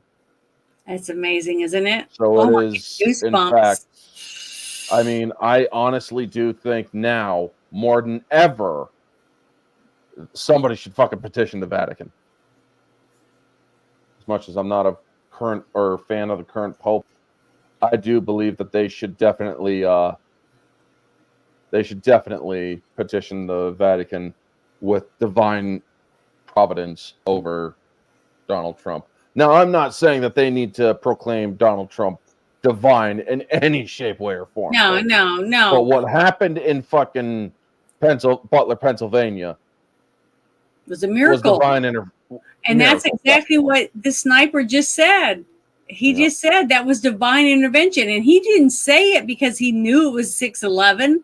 He knew it because of what he did for many, many years, that the only way that he didn't get shot in the head was divine intervention. There's just no way that this kid, even though people said he's just a dumb kid, he couldn't do it. And I said, 18-year-old kids are trained to do this in boot camp before they can graduate at farther distance than that kid was shooting. I could have made that shot. And I haven't shot a gun. I haven't shot a gun in over 20 years, folks. The fact that nobody was on that roof. Nobody was on that roof. I thought there'd be somebody on every roof that is close enough to be able to get a good shot if you weren't a pro, right? And they should have had drones up. They should have done a lot of shit. None of it was done because somebody wanted something. Just like he said, all they had to do was put a car out there with a light to show them that we have people out here. Some different things. There was nothing deterring anyone. Just like he said, you're inviting people to come in and take Trump out. That's basically what he trains people to do as a sniper, is to say, this is what we have to do. We have to protect the perimeter so people can't come in and do these things. But they had nothing. It was wide open territory. It's shocking there wasn't a bunch of people with Uzis and who knows what ready to shoot Trump and whoever else they wanted. A bomb could have went off for all we know. They didn't even have dogs there to sniff the bombs on his person, and he had bombs in his car. Okay, but the thing is, we don't know what else he had planned because he's dead. I mean, they already confirmed that he had pictures of Biden on his phone. This means, and he also, it's confirmed by people who went to school with him. This man hated politicians. He said that the premiere was going to be on 6/13 when he took his shot at Trump. If he had lived, he was going to, or I guarantee you, he would have went after Biden next. If Trump would have been killed, and if he, by some miracle, escaped, he would have gone after Biden. Now, folks, as much as I am a constitutional conservative, and as much as I support Donald Trump, I am willing to engage that with the facts that go against the right-wing narrative where a lot of people would love to go. This guy hated politicians. He wanted to kill Trump and Biden and possibly others too. This guy had both of them on his phone. Not just one, but both of them. Chances are he probably would have went after RFK as well. This person was completely fucked in the head, and just because he's registered Republican, he also gave to left-wing organizations and other things. He was not only that, he was in BlackRock commercials. So yeah, this guy had some pretty left-leaning associations, whether or not he was right-wing or not. Yeah, if you have to vote in a primary, remember you have to register for the party. So he may have just registered Republican to vote against Donald Trump. Yeah, that it doesn't matter what your registration is. You can vote however you wish later on. Or he voted, or he registered as a Republican to piss off his parents. I mean, there's a lot of things he could have done it for, because a lot of kids are rebellious against their parents, and whatever religion they are, they want to be the opposite. And whatever political party they are, they want to be the opposite. And that's typical for teenagers. Teenagers are all rebellious against their parents at a certain age. They don't agree with them, or they may not tell their parents, but they'll do stuff that's totally opposite of what they know their parents would want them to do. Especially a child or a young adult that's wanting to break away from their parents. So to me, that whole thing is no. Do what? Sorry to interrupt, but who's the Jimmy Rizzo guy in the chat? I don't know. There's a circle around one it. Of your friends, or is he just one of the? He's not one of my friends. It must be for Ruben's. One of Ruben's or friends. mine, yeah. But because this dude's freaking throwing some shade and shit. It's like, I'm sorry, but that's okay. It's America. You have the right to throw shade. Yeah, I get it. Friendly or freedom of speech, yes, obviously, of course. But it's like, dude, you're saying that this is all one-sided. I've freaking said that some of what she has said in previous ones as well, that some of what she has said, Janet here, or Janet over here, we don't all agree. We don't always agree. I've said that some of what she has said is very fucking out there and very fucking nuts. Yeah, like what I'm about to talk about, what I'm about to bring up about the tower. The water tower is going to be something I don't even really know if I believe it. The thing is, I think it's important that we get stuff out and that's why I share the links in the chat, because I think everyone should go and look for themselves and figure it out for themselves and see whether or not what you believe, because it is America, and I do believe in free speech, and I do believe that everyone has a right to vote for whoever they want, but you should vote. Period. The person that bitches and moans and never gets off their ass is the person that's causing all of us problems, because they're not following through and doing what they should be doing, because somebody died to give you that right. Okay, to make this country what it is today, the freest country in the world. Even with all the problems that we have right now, we still have freedom to own a weapon, the freedom to own your own home, freedom to speak out against your government, to burn our flag, all these things. And I still believe that everyone should have the right to do that, period. Even if I wouldn't do it. May not agree with it, but I will support your ability to do it. That's right. And we said that. I've always said that. Yeah. Old school Yankee here has a question. Before we get into yours, trust me, I want to answer this. What do you guys think about BlackRock shorting Truth Social stock few days before the assassination attempt? Honestly, cosmic coincidence. However, I am not going to didn't they fix that now? I have no idea. I think they fixed it. I thought I saw that they said it was a mistake, blah, blah, blah, a clerical mistake or whatever.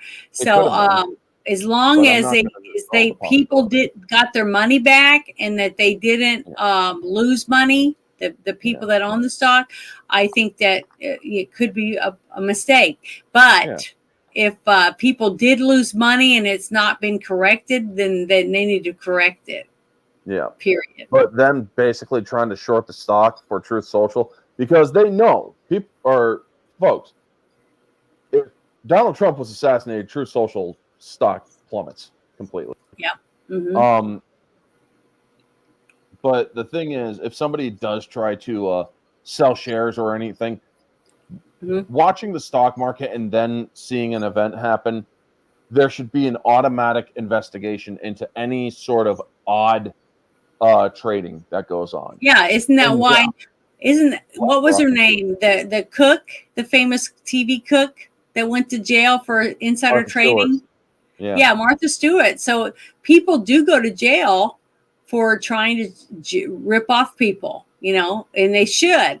And I wish more people that are, you know, that do those things could go to jail. I don't know that much about stocks and stuff, but if somebody is stealing from another person by lying to them or showing them fake documents, it's the same thing as some of these scammers, you know, that pretend to be somebody they're not to get people to give them money or to get nude pictures of someone so they can blackmail them. All those things that should all be punishable by crimes to go to jail, you know, or make them pay back the person the money they stole. I mean, I did a show a couple weeks back about, and I talked about that young boy. He was 12 when he first started, and he was 13 when he committed suicide in his front yard because he had Snapchat, and someone got on Snapchat and acted like they were a 13-year-old girl and got him to send risque pictures of himself to them on Snapchat. And then after he did, they started sending him messages saying, if you don't send me $25 every day on PayPal, I'm going to show everybody your picture. So he did. He was paying him money. And then he finally said, hey, I'm a kid. I don't have a job. I have no way to to keep paying you. You know, my parents are going to turn this off and I'm not going to have any money. And so he committed suicide. Okay. He was being blackmailed, a kid. Okay. And they, as far as I know, they don't know who did it. And they were trying to sue Snapchat to give out the information so they could find out who this person was that was blackmailing a kid. And Snapchat's wanting them to make them go to court and shit. And they lost their kid. So stupid shit like that has got to be, you know, we've got to do something about stopping these sickos from being able to steal and swindle people. There's got to be something you can do because not everybody is a grown person that knows that they're being swindled. You know, they just, for whatever reason, and we have to have some rights for these people, some way of retribution, of getting their money back, just like what they were saying about the being shorted for the stock. Now, if you dig into it and you find out that, yeah, there's too many things that aren't adding up, that maybe people were involved in trying to scam people, or someone knew that someone was going to shoot somebody or something like that, then yeah, the people should be punished for it. But they should do it through the courts, the way our forefathers set up the courts, okay, for a reason, for us to have law and order, something that a lot of people that came to America when we first started were trying to get away from the tyranny of a king being able to just throw their weight around because they don't like you, or because you're married to the woman he's in love with, or whatever, you know, persecution, like basically what we've seen over these last 2 years of what they did to Trump through lawfare, okay? And the same thing they're doing right now still with the January 6ers. Misdemeanors, and these people have been in jail for 3 years over it and lost everything, their homes, their jobs, and all of our misdemeanors. I mean, it's just ridiculous that they're able to get away with all this shit. And that means they don't believe in the Constitution, because basically they've wiped their asses with our Constitution or those people's rights. Okay. And I think it's ridiculous. So, and I didn't go to the Capitol. I wasn't there, but all I can tell you is not one person's been charged with insurrection. Not one person's been found guilty of insurrection, but that's all you hear. That's all you hear about. But not one person's been convicted of it. So it's ridiculous. They shouldn't even be allowed to say it because it wasn't an insurrection. If it was an insurrection, a real insurrection in the country where we have 300 million people and over half of them have guns and nobody shows up with guns to take over the Capitol. I mean, come on. That proves that it was an insurrection. It's just ridiculous, I think. But let me pull this up now, this whole thing. I thought it was interesting. And it was a totally different perspective that I didn't know that much about. But one of the tweets that I saw at this first thing this morning was that they said that the area around the tower was cordoned off by cops, and there was police presence there looking at something. And then it was about an hour or so later, I saw this. So I thought, this is interesting. Now, I don't know. I don't think there was a second shooter unless it was somebody that was trying to take out the shooter, the original shooter. So I don't know. But I just thought it was interesting. It says, breaking, sniper seen using a zip line off of the water tower. And then it says, if this is true, it's going to blow the entire Trump Butler rally shooting completely open. A sniper was seen on the tower and used a zip line to escape back into the trees where an SUV registered to the Department of Agriculture. This is what they posted. And then it says, we have been telling everyone about this water tower since second one. So this was the first thing. I'll click on it. Can you guys see this that I clicked on?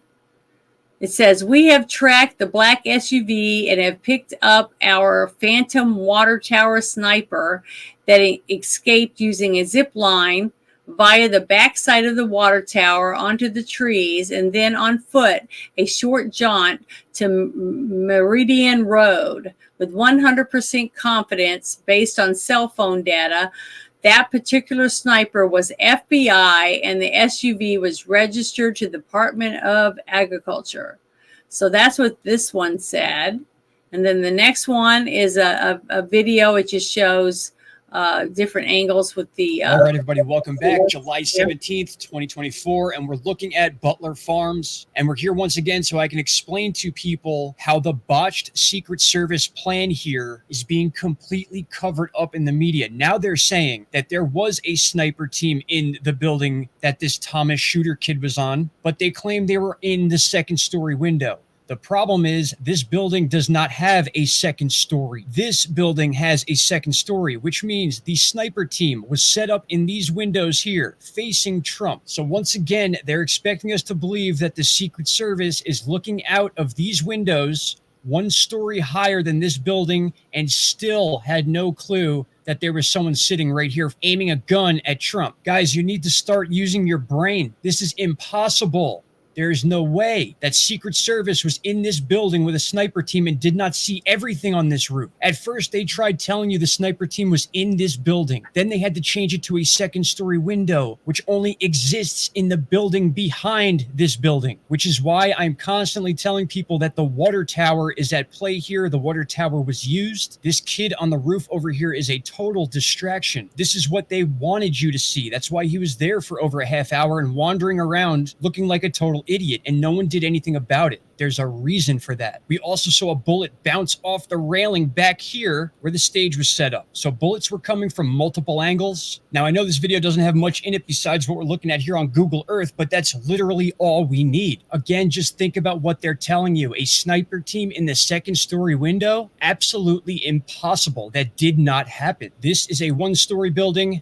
That is a 2-story building. This is where they say the shooter was, right about here. And they're expecting us to believe that a trained sniper team were in these windows right here. My friends, what more do you need? And my final thought here, okay, let's say, for example, that sniper team was in the building underneath where the shooter was. That means they were looking out the windows directly facing Trump while all these people were pointing out the person on the roof. So now you got to tell me that the Secret Service didn't even see that happening from the windows. So what were they even watching if they were in the building looking out the window? This is absolutely insane, my friends. Let me know your thoughts below. I'll have more throughout the day. Take care. Bye-bye.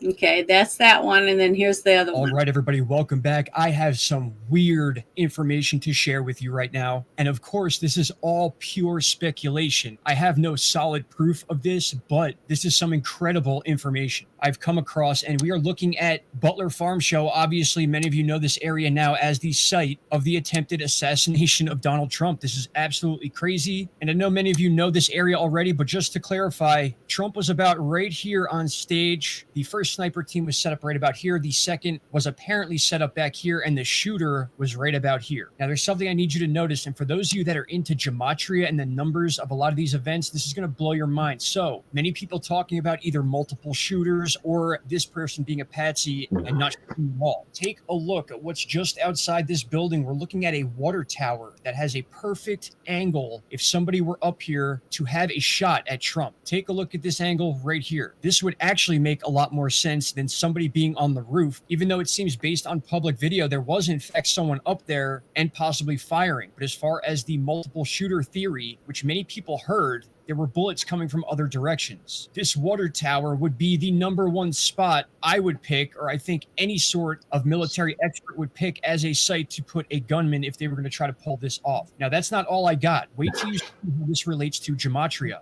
Wait until you see this. When you type in water tower, you get an ordinal number of 148 and also the 49 in reduction. Look what happens when you type in Donald J. Trump.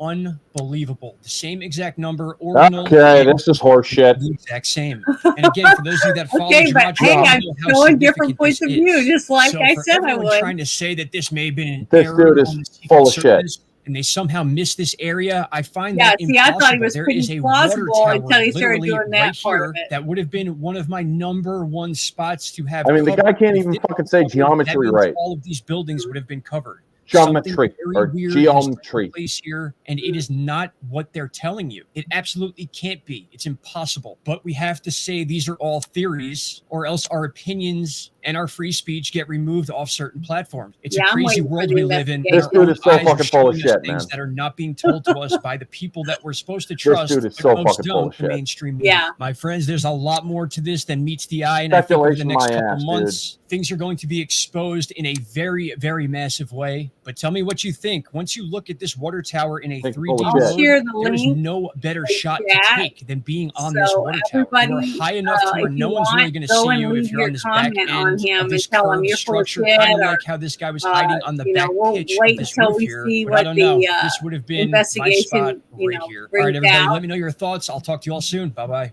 But I think it's And why does important. that fucking water tower look like it's about to collapse in the middle? Dude, I mean, mock-ups and all sorts of shit. Plus, that fucking geometry, as he was calling it, or whatever, doesn't show where the big fucking screens were. So, Yeah, I could know. you have had a clear fucking shot from the water tower if you had That's those what big I fucking, don't think so. That's things? why what I said from the first day that I heard someone say the water tower, and I said I don't think they could do that. They'd have to shoot through those giant TV screens. You know what I mean? So I don't think that anybody shot from there. But just like I said, remember what I said at the beginning, and you laughed at me, but I'm going to say it again. I think if there was someone on the water tower, it wasn't there to shoot Trump. They were there to take out the person that's supposed to shoot Trump, because they had a clear shot to that person. And we'll find out, though. But we'll see. That was what I was saying earlier. And you laughed at me, which is fine, because I wouldn't tell you my opinion if I did, because you're my friend and I'm telling you my opinion, just like you do me. And we'll find out. Crazy cook. Yeah. And I pray that they do a good investigation and try to get to the truth, because that's all I want. I want the truth. And I can live with whatever it is. The truth after this shit, man. I mean, But the American people fucking deserve the truth, because a lot of people, and I had this discussion earlier this week with people on the Barroom podcast, my friends on the Barroom podcast and Society Reviews channel. Here's the thing. People do not realize just how close to a freaking civil war we were. Mm-hmm. Because, hear me out, folks. Just let me explain this. Our fucking country was so freaking politically charged. We were so fucking sick, and we still are fucking sick, of the mainstream media with their fucking violent rhetoric, bullshit talking, lying to the American people all the fucking time. And yes, they were always fucking lying. Joe Scarborough fucking lied his ass off about Joe Biden and F you if you can't handle the truth. Well, it turns out, fucking Scarborough, that you're a fucking liar, so fuck you too. But the thing is, they actually canceled his fucking show on Monday following the fucking Morning Joe thing. It's like, dude, we're not putting your fucking show on. We're going to be doing breaking news. It's because we don't want your guests to say anything stupid. No, they didn't want fucking Joe Scarborough to say anything stupid, folks. But getting back to the original point, all these fucking people were saying all this fucking heinous shit about Donald Trump. Then he fucking gets assassinated. And we also have fucking Joe Biden saying we're going to put Donald Trump in a bullseye. Do you not think that that wouldn't have been a fucking tipping point? Do you honestly think that wouldn't have been a tipping point? Now, I am not, folks, do not get me wrong. I want to clarify this. I would not have endorsed it. I would not have supported it. If people fucking went up in arms over the assassination of Donald Trump, I would have been, I'm going to take the wait and fucking see method. I'm sorry. But this shit, it should not happen. I mean, I do not believe for one moment until we find out more about the investigation, depending on what fucking shit they start or they've been hiding. Because, yes, they've been trying to hide a lot of shit. Not going to fucking dispute that. But I'm telling you right now, if they had succeeded and Donald Trump was assassinated, this country was at war. People, I thought January 6th was bad. And I've been saying the same thing. I've been saying, whatever happens, to please stay home and protect your homes. Yeah. Because what they want, just like they wanted it so bad for January 6th that they were setting it up. They were handing bats out the window. There was pieces of wood laying on the ground all the way to the Capitol with nails and screws sticking out of it. They had moved the barricades and led everyone. They threw flashbangs behind the crowd to push them forward. They had tons of things trying to get these people riled up so that when they went in there, they were trashing stuff and tearing stuff off the walls and breaking chairs and all that shit. But what did you see on the video? People walking in between the ropes, they were being calm like a bunch of dumb teenage tourists taking selfies and shit. That isn't an insurrection, okay? And you saw the guards walking around with people, showing them around, like the guy with the horns and shit. What happened in fucking January 6th was a goddamn guided tour and a couple of fucking drunk morons doing stupid shit. Yeah, dumb shit, which they should. If a person went in Nancy Pelosi's office and moved her shit and picked up her stuff and took pictures or whatever, then yeah, he should get arrested for that. That's breaking the law. But someone just walking in between the ropes and shit after the doors were let in, that's nothing. They didn't do anything. And I want the fucker that killed Ashley Babbitt to be fucking arrested. Yeah, all that shit. It should have been. But see, that's what scares me. Do you see how they investigated that whole thing? With all the evidence they had, all the video. That's what I'm afraid of. It's going to happen with this. The same people that investigated that incident, if they're the same people investigating this, I don't expect the truth from it. We have a Republican Congress. I don't care. Most of them are rhinos. It was a Democratic Congress.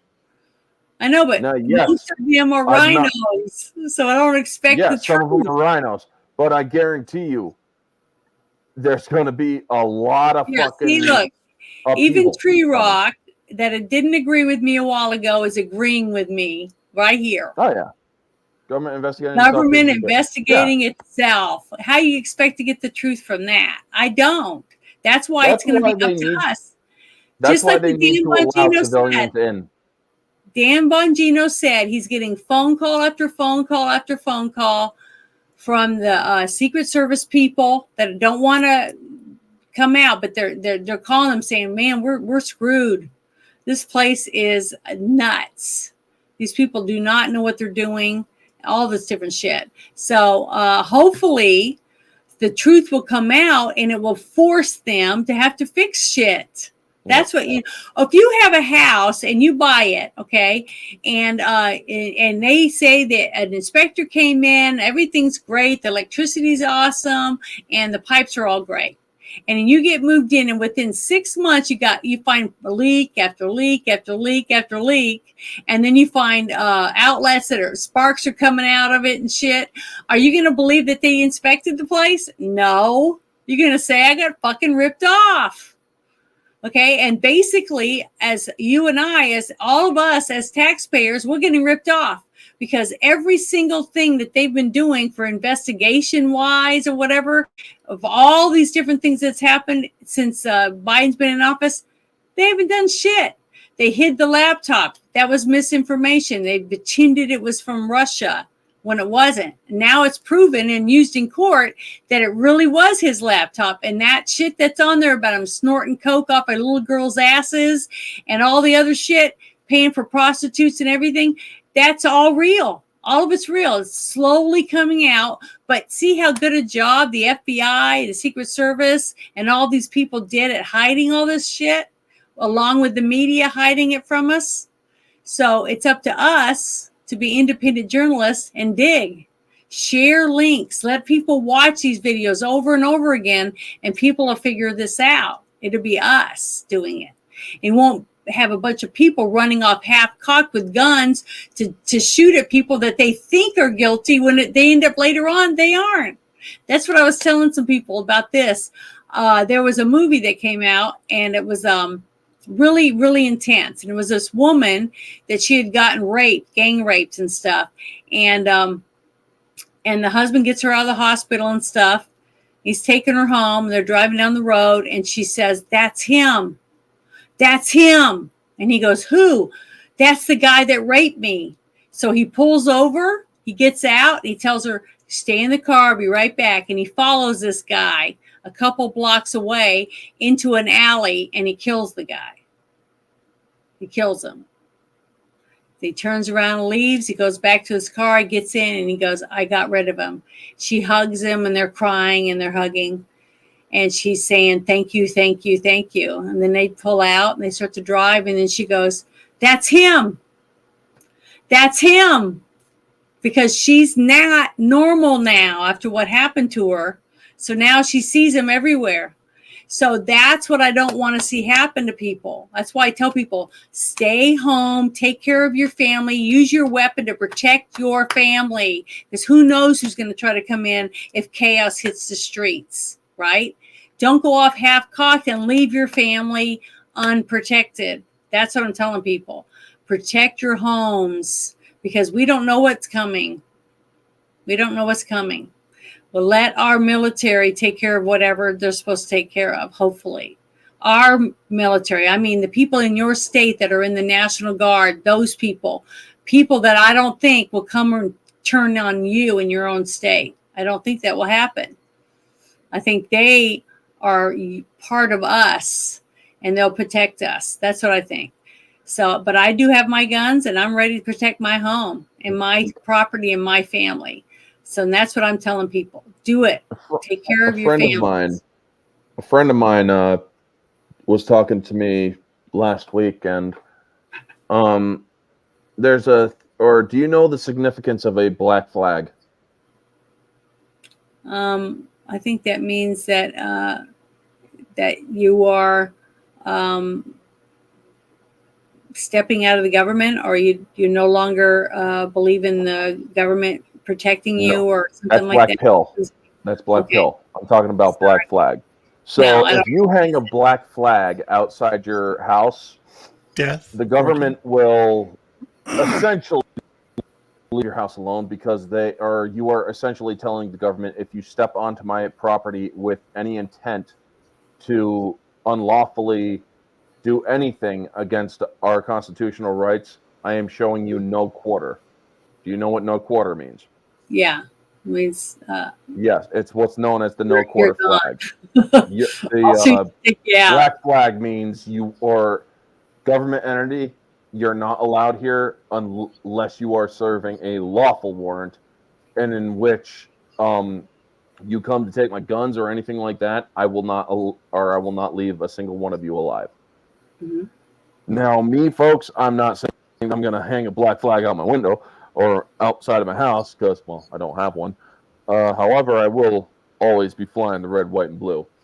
But speaking of flags and shit, did you see the Time magazine thing? Because that was one thing I also wanted to talk about, folks. You see, or let me go to the bookmarks here. Let's see here. Yeah, Time magazine shared this image. This is our new cover for August 5th. Yeah. Except the original August 5th cover that they were going to have was the iconic photo. Yeah. But they're not going to use Time it. magazine decided to censor this for a very specific reason. They said it's propaganda. They do not want that photo shared because it's making Trump look good. Yeah. I remember somebody talking about that. I kind of find that real fucking disturbing. These people are fucking evil. I mean, Tim Pool said it best. These people are fucking evil. That if you were taking down an iconic photo because it's making Trump look good, we want to put up a different one. That photo that you guys are going to try to censor is going to be in fucking history books, whether you like it or not. It will be in history books 100 years from now, if we're still a fucking country by then, because it will say we had a president who took a shot or who took a bullet for his nation, and he stood in the face of death and said, fuck you, basically, or essentially. When he said fight, when he put his hand up or his fist up and said fight, fight, fight, he was hopped up on adrenaline, folks. He wasn't posing for a fucking camera. He wasn't doing it for a fucking photo op. He wanted the people to know he was all right and that he was ready to fight. He stood in the face of death and basically spat in its face with the blood from his face or from his ear, saying, you came for me and you fucking missed. Yep. So yeah, Time magazine, fuck you. Sit on a fucking cactus and twist. You dirty fucking. I didn't know that about Time magazine. I think that's pathetic that they don't want to changing the fucking they're changing the fucking cover photo. And they got fucking ratioed on Twitter or on X, folks. They got fucking ratioed. They're like, we prefer the original one, this one that you guys have planned. Yeah. I got an idea for them. Why don't they make some of both covers and put them on the thing and see which ones sell and which ones don't? I mean, that would be the smart thing. That's what I would do. Just to see. Like, you're going to have, or if Time magazine is smart, but they're not, they're dirty fucking scum as far as I'm considered, they will they'll put up the other one because it's not as divisive. It's not, no. You guys just don't want fucking Trump to look good. The problem is, the second he was shot, the future basically was cemented. Trump wins. But it's not complete, but the cement isn't dry, folks. Always in motion is the future, as one of my favorite movie characters always say. You have to get out and vote. Because I guarantee you the Democrats are galvanized because those fucking cackling horror witches on The View are fucking saying, or they also I never watched that. Do you know I've never watched that show? Not one time. Keep your brain cells. Because here's the thing, I don't watch them either. I wanted to watch it. Black Conservative Perspective covers them a lot. The fact that these bitches fucking came onto their fucking show and ripped into a fucking 15-year-old girl. Yeah. Over a speech she gave about her grandfather. Fuck you, Whoopi. That's fuck horrible. You, Joy. Fuck you, Sonny. And they went after Kai? Other bitches. Yeah, they went after fucking Kai Trump. Did they went after Kai Trump saying, oh, she's trying to humanize her grandfather. Don't fucking fall for it. Fuck you all at The View. Fuck you all. That's terrible. I didn't know that.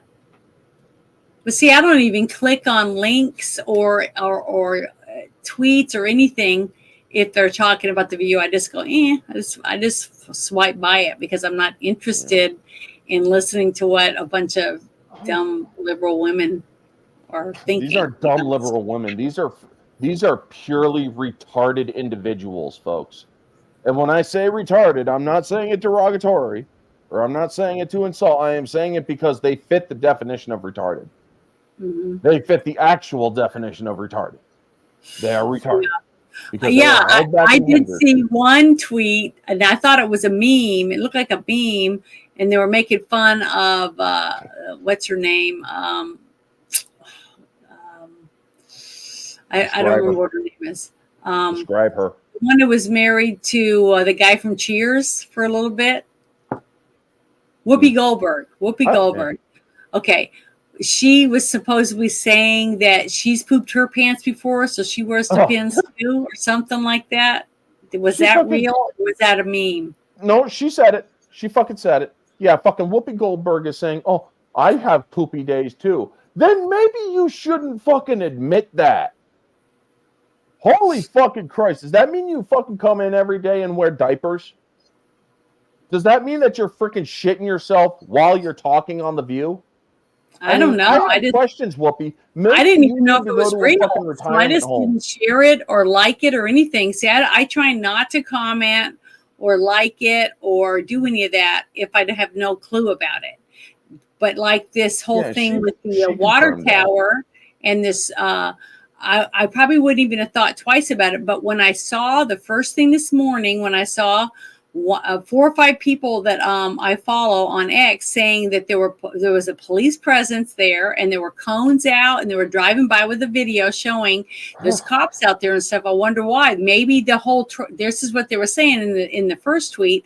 Maybe the whole tower stuff has some legitimate because why else would the cops be there investigating or doing whatever it is they're looking for?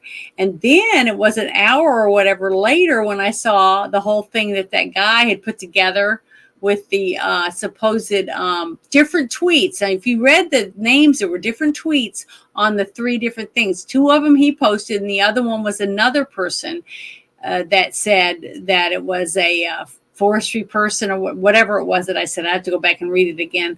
That a witness saw somebody coming down a zip line, going walking through the woods, and then getting into a van that was owned by the forestry department with the license plate on it. Now it could have been stolen. I mean, I don't know. But what I'm saying is hopefully they'll investigate it and we'll find out whether it's fact or it's bullshit.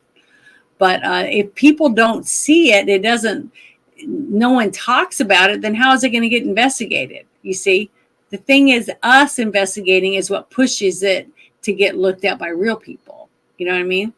That's what I think, why I think we should talk about it and let's say, hey, what do you think about this? Do you think it has any merit? Because the very first thing I was hearing at the very beginning when they were carrying Corey's body away, they were saying he was the shooter. And I was like, what do you mean? They go, well, they shot the guy in the stands and he tried to shoot Trump. And I go, no, he's a victim. This person, whoever he is, died because somebody was shooting into the crowd trying to get to Trump. Because apparently they weren't a very good shot or whatever. I don't know. And that was sad because it hurt my feelings a little bit because people were jumping to conclusions that they're carrying dead people out because it was the shooter, and that's why they were carrying him out. And I said, no, I think they were just trying to get him out of there, but I think it was already too late because he was just covered with blood. I mean, it was just so much blood. And I felt so bad for his family and stuff. And the other people that had to see that, I mean, this is going to be everybody pretty much there is going to have PTSD, from that. How do you go back into a crowd of people ever again the rest of your life to not think that someone might be trying to shoot you in the head? I mean, I just feel horrible for all these people. And I want people to pray for them and help them get through this because this was a tragic. I mean, I was crying my eyes out because I felt it was horrible. The whole thing was horrible. And I just feel bad for these people. These people were just going to spend their Saturday listening to Trump, rooting for him and say, I went to a Trump rally, and be all excited and probably buy some t-shirts or whatever. I've never gotten to go to one because each time I've had a chance to go, something's happened. Someone died in my family or something else happened and I wasn't able to go. So now I might never get to go to one. Maybe Trump will never get to do another one because he'll have to be in like someone made a statement that, or what are they going to do? Put him in a Pope mobile now? So that he doesn't get shot. But you think about it though, the Pope has to drive around in a golf cart that has bulletproof glass all around it. He can't even go in public, and he is supposedly, working for God, and someone wants to kill him. It's horrible. The state that we live in, the way we have to hide because we can't even be ourselves and go out in public because we're worried that someone's going to kill us. And that's, to me, that's heartbreaking, But, well, it's been it's over 2 hours, 2 hours and 15 minutes, basically. We have 204 people right now watching us live. Thank you very much for everyone who's tuned in on Rumble and X and YouTube and on all the different channels. It looks like Orange Hat and Ruben both have 2 channels going. And I'm thankful to everyone who wanted to listen to us go on. And hopefully we said something that maybe they didn't know about yet, and they'll look into it, and maybe they might see something. Like that thing I opened with, you zoom in enough on a few videos, who knows what you're going to find. Yeah. So, you just don't know. But I'm telling you, millions of people are looking at these videos and scrutinizing them, and they're learning stuff. So, but you're right. I don't believe there was another shooter besides the one guy. And the reason why is because there was a big screen over there. There's a lot of things there that aren't there now on Google Earth because they cleaned it all up. But, I just don't believe that. So far from everything that I've seen, there was one shooter, but it was terrible the way they set it up. They did not have that place secure, was not ready, and Trump never should have got out of his vehicle and went up on stage, period. That's how I look at it. Yep. Nobody would have been shot that day if they had done their jobs, but they didn't. Now, why didn't they? I don't know. We'll find out. Now that he's the official nominee, he should get the complete protection of a presidential nominee. And see, I always thought that you got protected anyways. Once you were protection for life. You had to have. I know, but again, it has to be jumped up because of election time now. Oh yeah, and plus he's doing all these things in public. See, they don't have to do that much with Biden because he doesn't go places. You noticed his speech, his acceptance speech. Last thing before we go, I want a body language specialist to look at that speech, because I also paid attention to when he started talking about that happening to him, his voice broke a couple times. Yeah, you could tell he was visibly distressed talking about it. Mm-hmm. He almost died. Yeah. I mean, just like I showed you, that's why I wanted you to see that with the target over him, showing where the bullet was going to hit him if he hadn't turned his head. Yep. He turned his head. That is the only reason he isn't dead. Because I don't know if you could get hit. That's why he ain't dead. I know, but the thing is, if where he would have been hit, I don't think he could have lived through that. He wouldn't have. He would have had his brains blown out. That's what I'm saying. So he is visibly shaken up, and I could tell. I was telling people the next day after when he gave his speech and everything, I said, just seeing him each day, the very first day he went out there, he just seemed, he looked sad to me. He looked like he's realized now, even though they were after his ass the whole time with all this lawfare and the lies and the mudslinging and all that stuff. And then they put the guy, the other 2 guys, one in Florida in jail, they, with all this lawfare that they were doing and, all that. But then to actually see someone shoot you, okay, and shoot other people to get to you, the weight that must be on him, and that's why I'm so proud that he went to his service. his funeral. And I don't know. It's humbling. And I guarantee he's humbled right now. He's very humbled, and he's thankful that he's alive. And his poor wife and his family.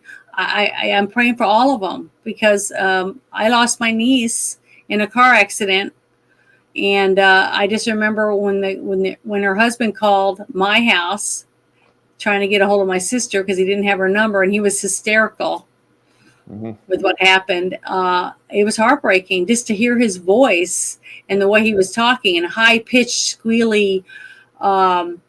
It didn't even sound like him.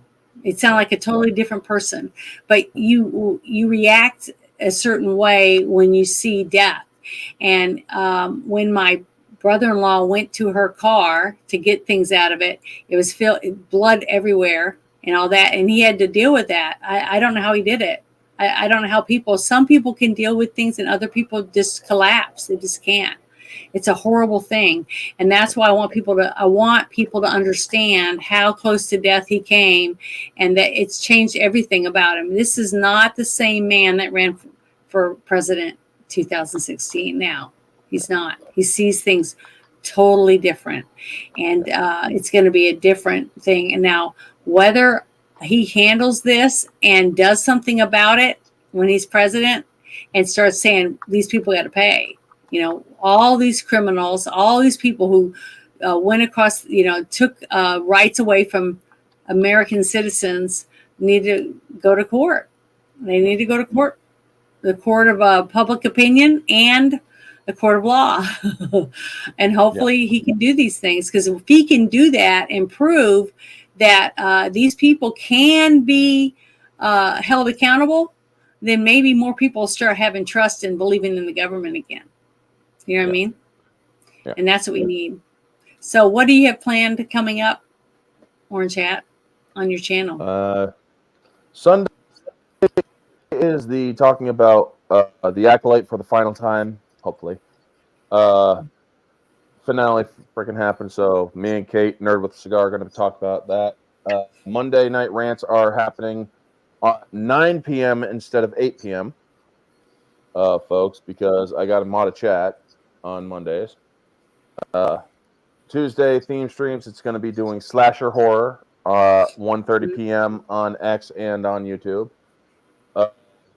Wednesday is going to be Mad Max 2, and Thursday exclusively on X 8:30 p.m.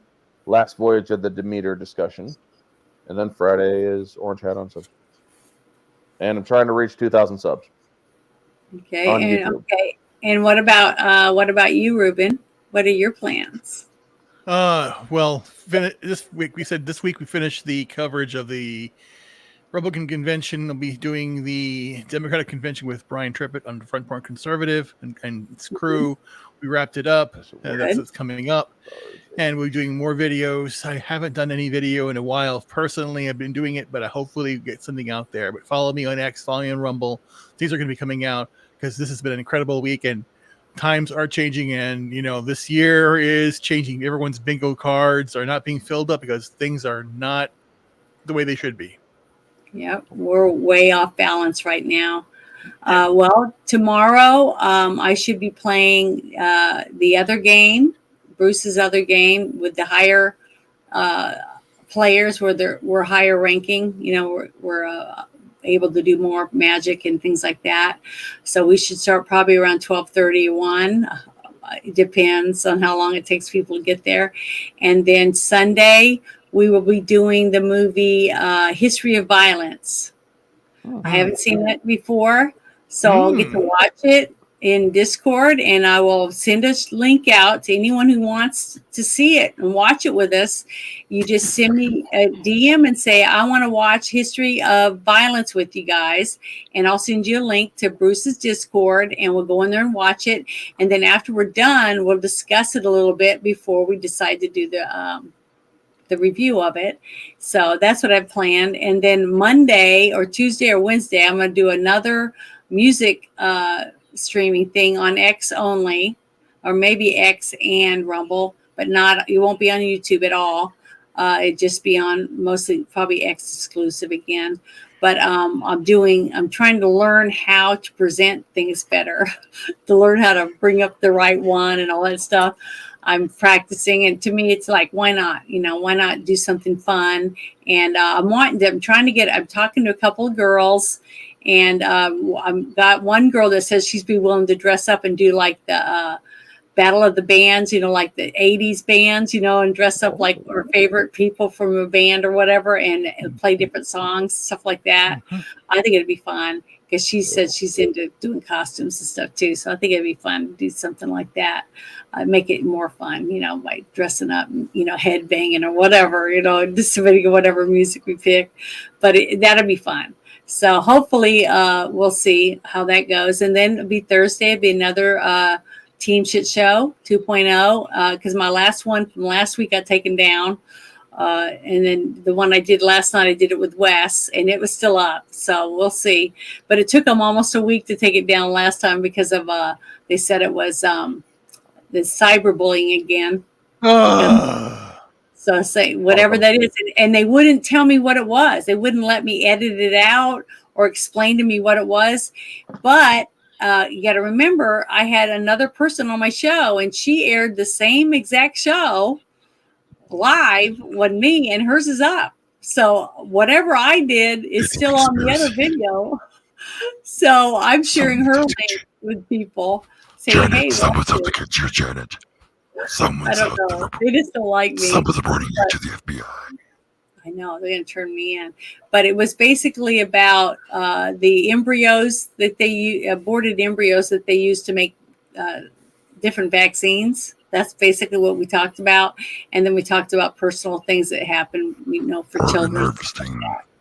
So yeah, basically that's what it was, and they didn't like it. So I was cyberbullying somebody. I guess the people that made the vaccines. I guess that's who they were mad at me for.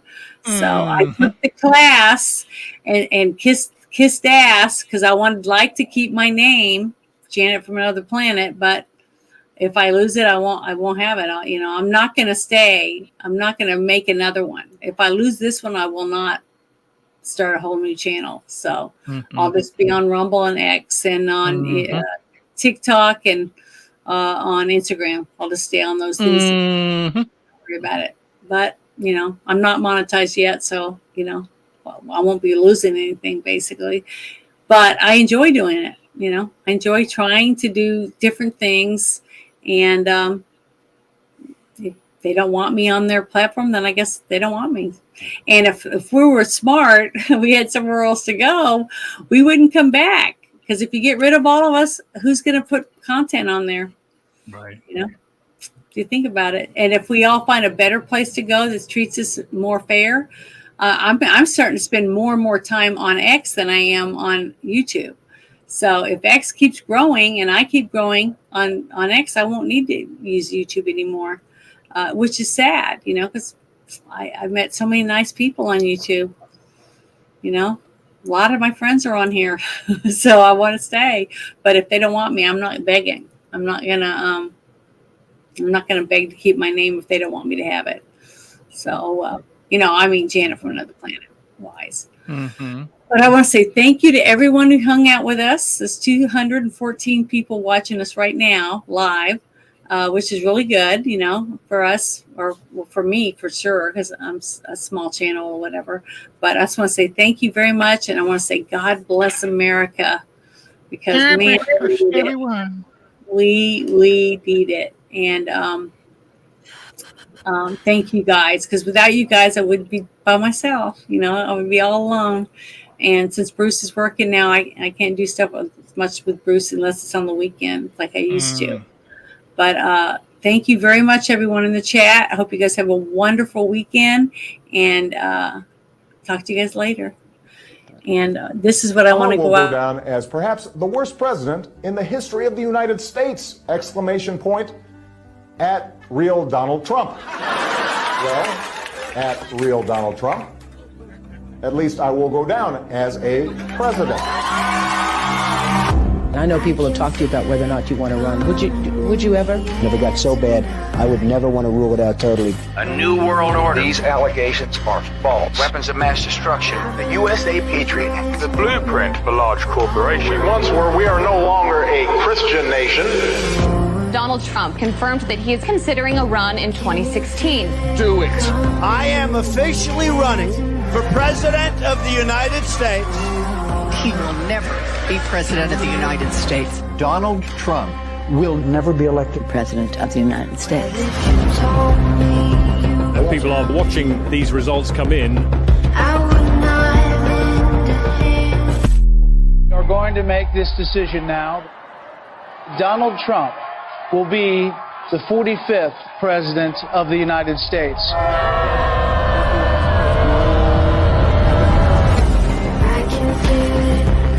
Does it ever seem to you that President Trump has done more than any president in modern history? And in the 10 years I've been involved in politics, I've never seen an administration hit the ground running like this. I could spend the rest of the hour laying out the accomplishments under the Trump presidency, despite everything thrown at him. The market just had its 12th straight record close. Taking action to save as many kids as they can. We were energy independent under the Trump administration. More Americans reported being employed than ever. Helping those who have served our country in the military to get access to mental health care. The Great American Outdoors Act is the largest single piece of legislation to support our national parks and public lands. Created more than 7 million good-paying jobs. Websites can be held liable in court for having sex trafficking content. The Abraham Accords, which for any other president would have been multiple peace prizes. America did not enter into a foreign war. The employment rate in the U.S. fell to 3.5%. The First Step Act eases federal sentencing for nonviolent offenders. Increased funding for historically black colleges and universities. Allows terminally ill patients easier access to experimental drugs.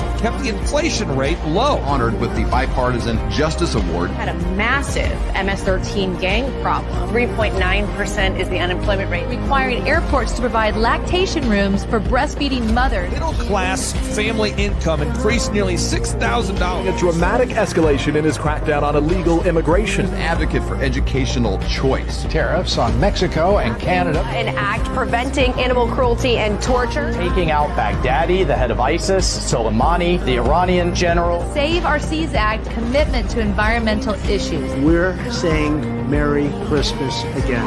Community development in low-income urban and rural communities. Help us to remember the importance of fighting off tyranny. Pulling out of UNESCO, the World Health Organization, the Paris Climate Accords, reassessing NATO and the United Nations. Stood up for Christianity and the Constitution more than any president in American modern history. We are stopping the attacks on Judeo-Christian values.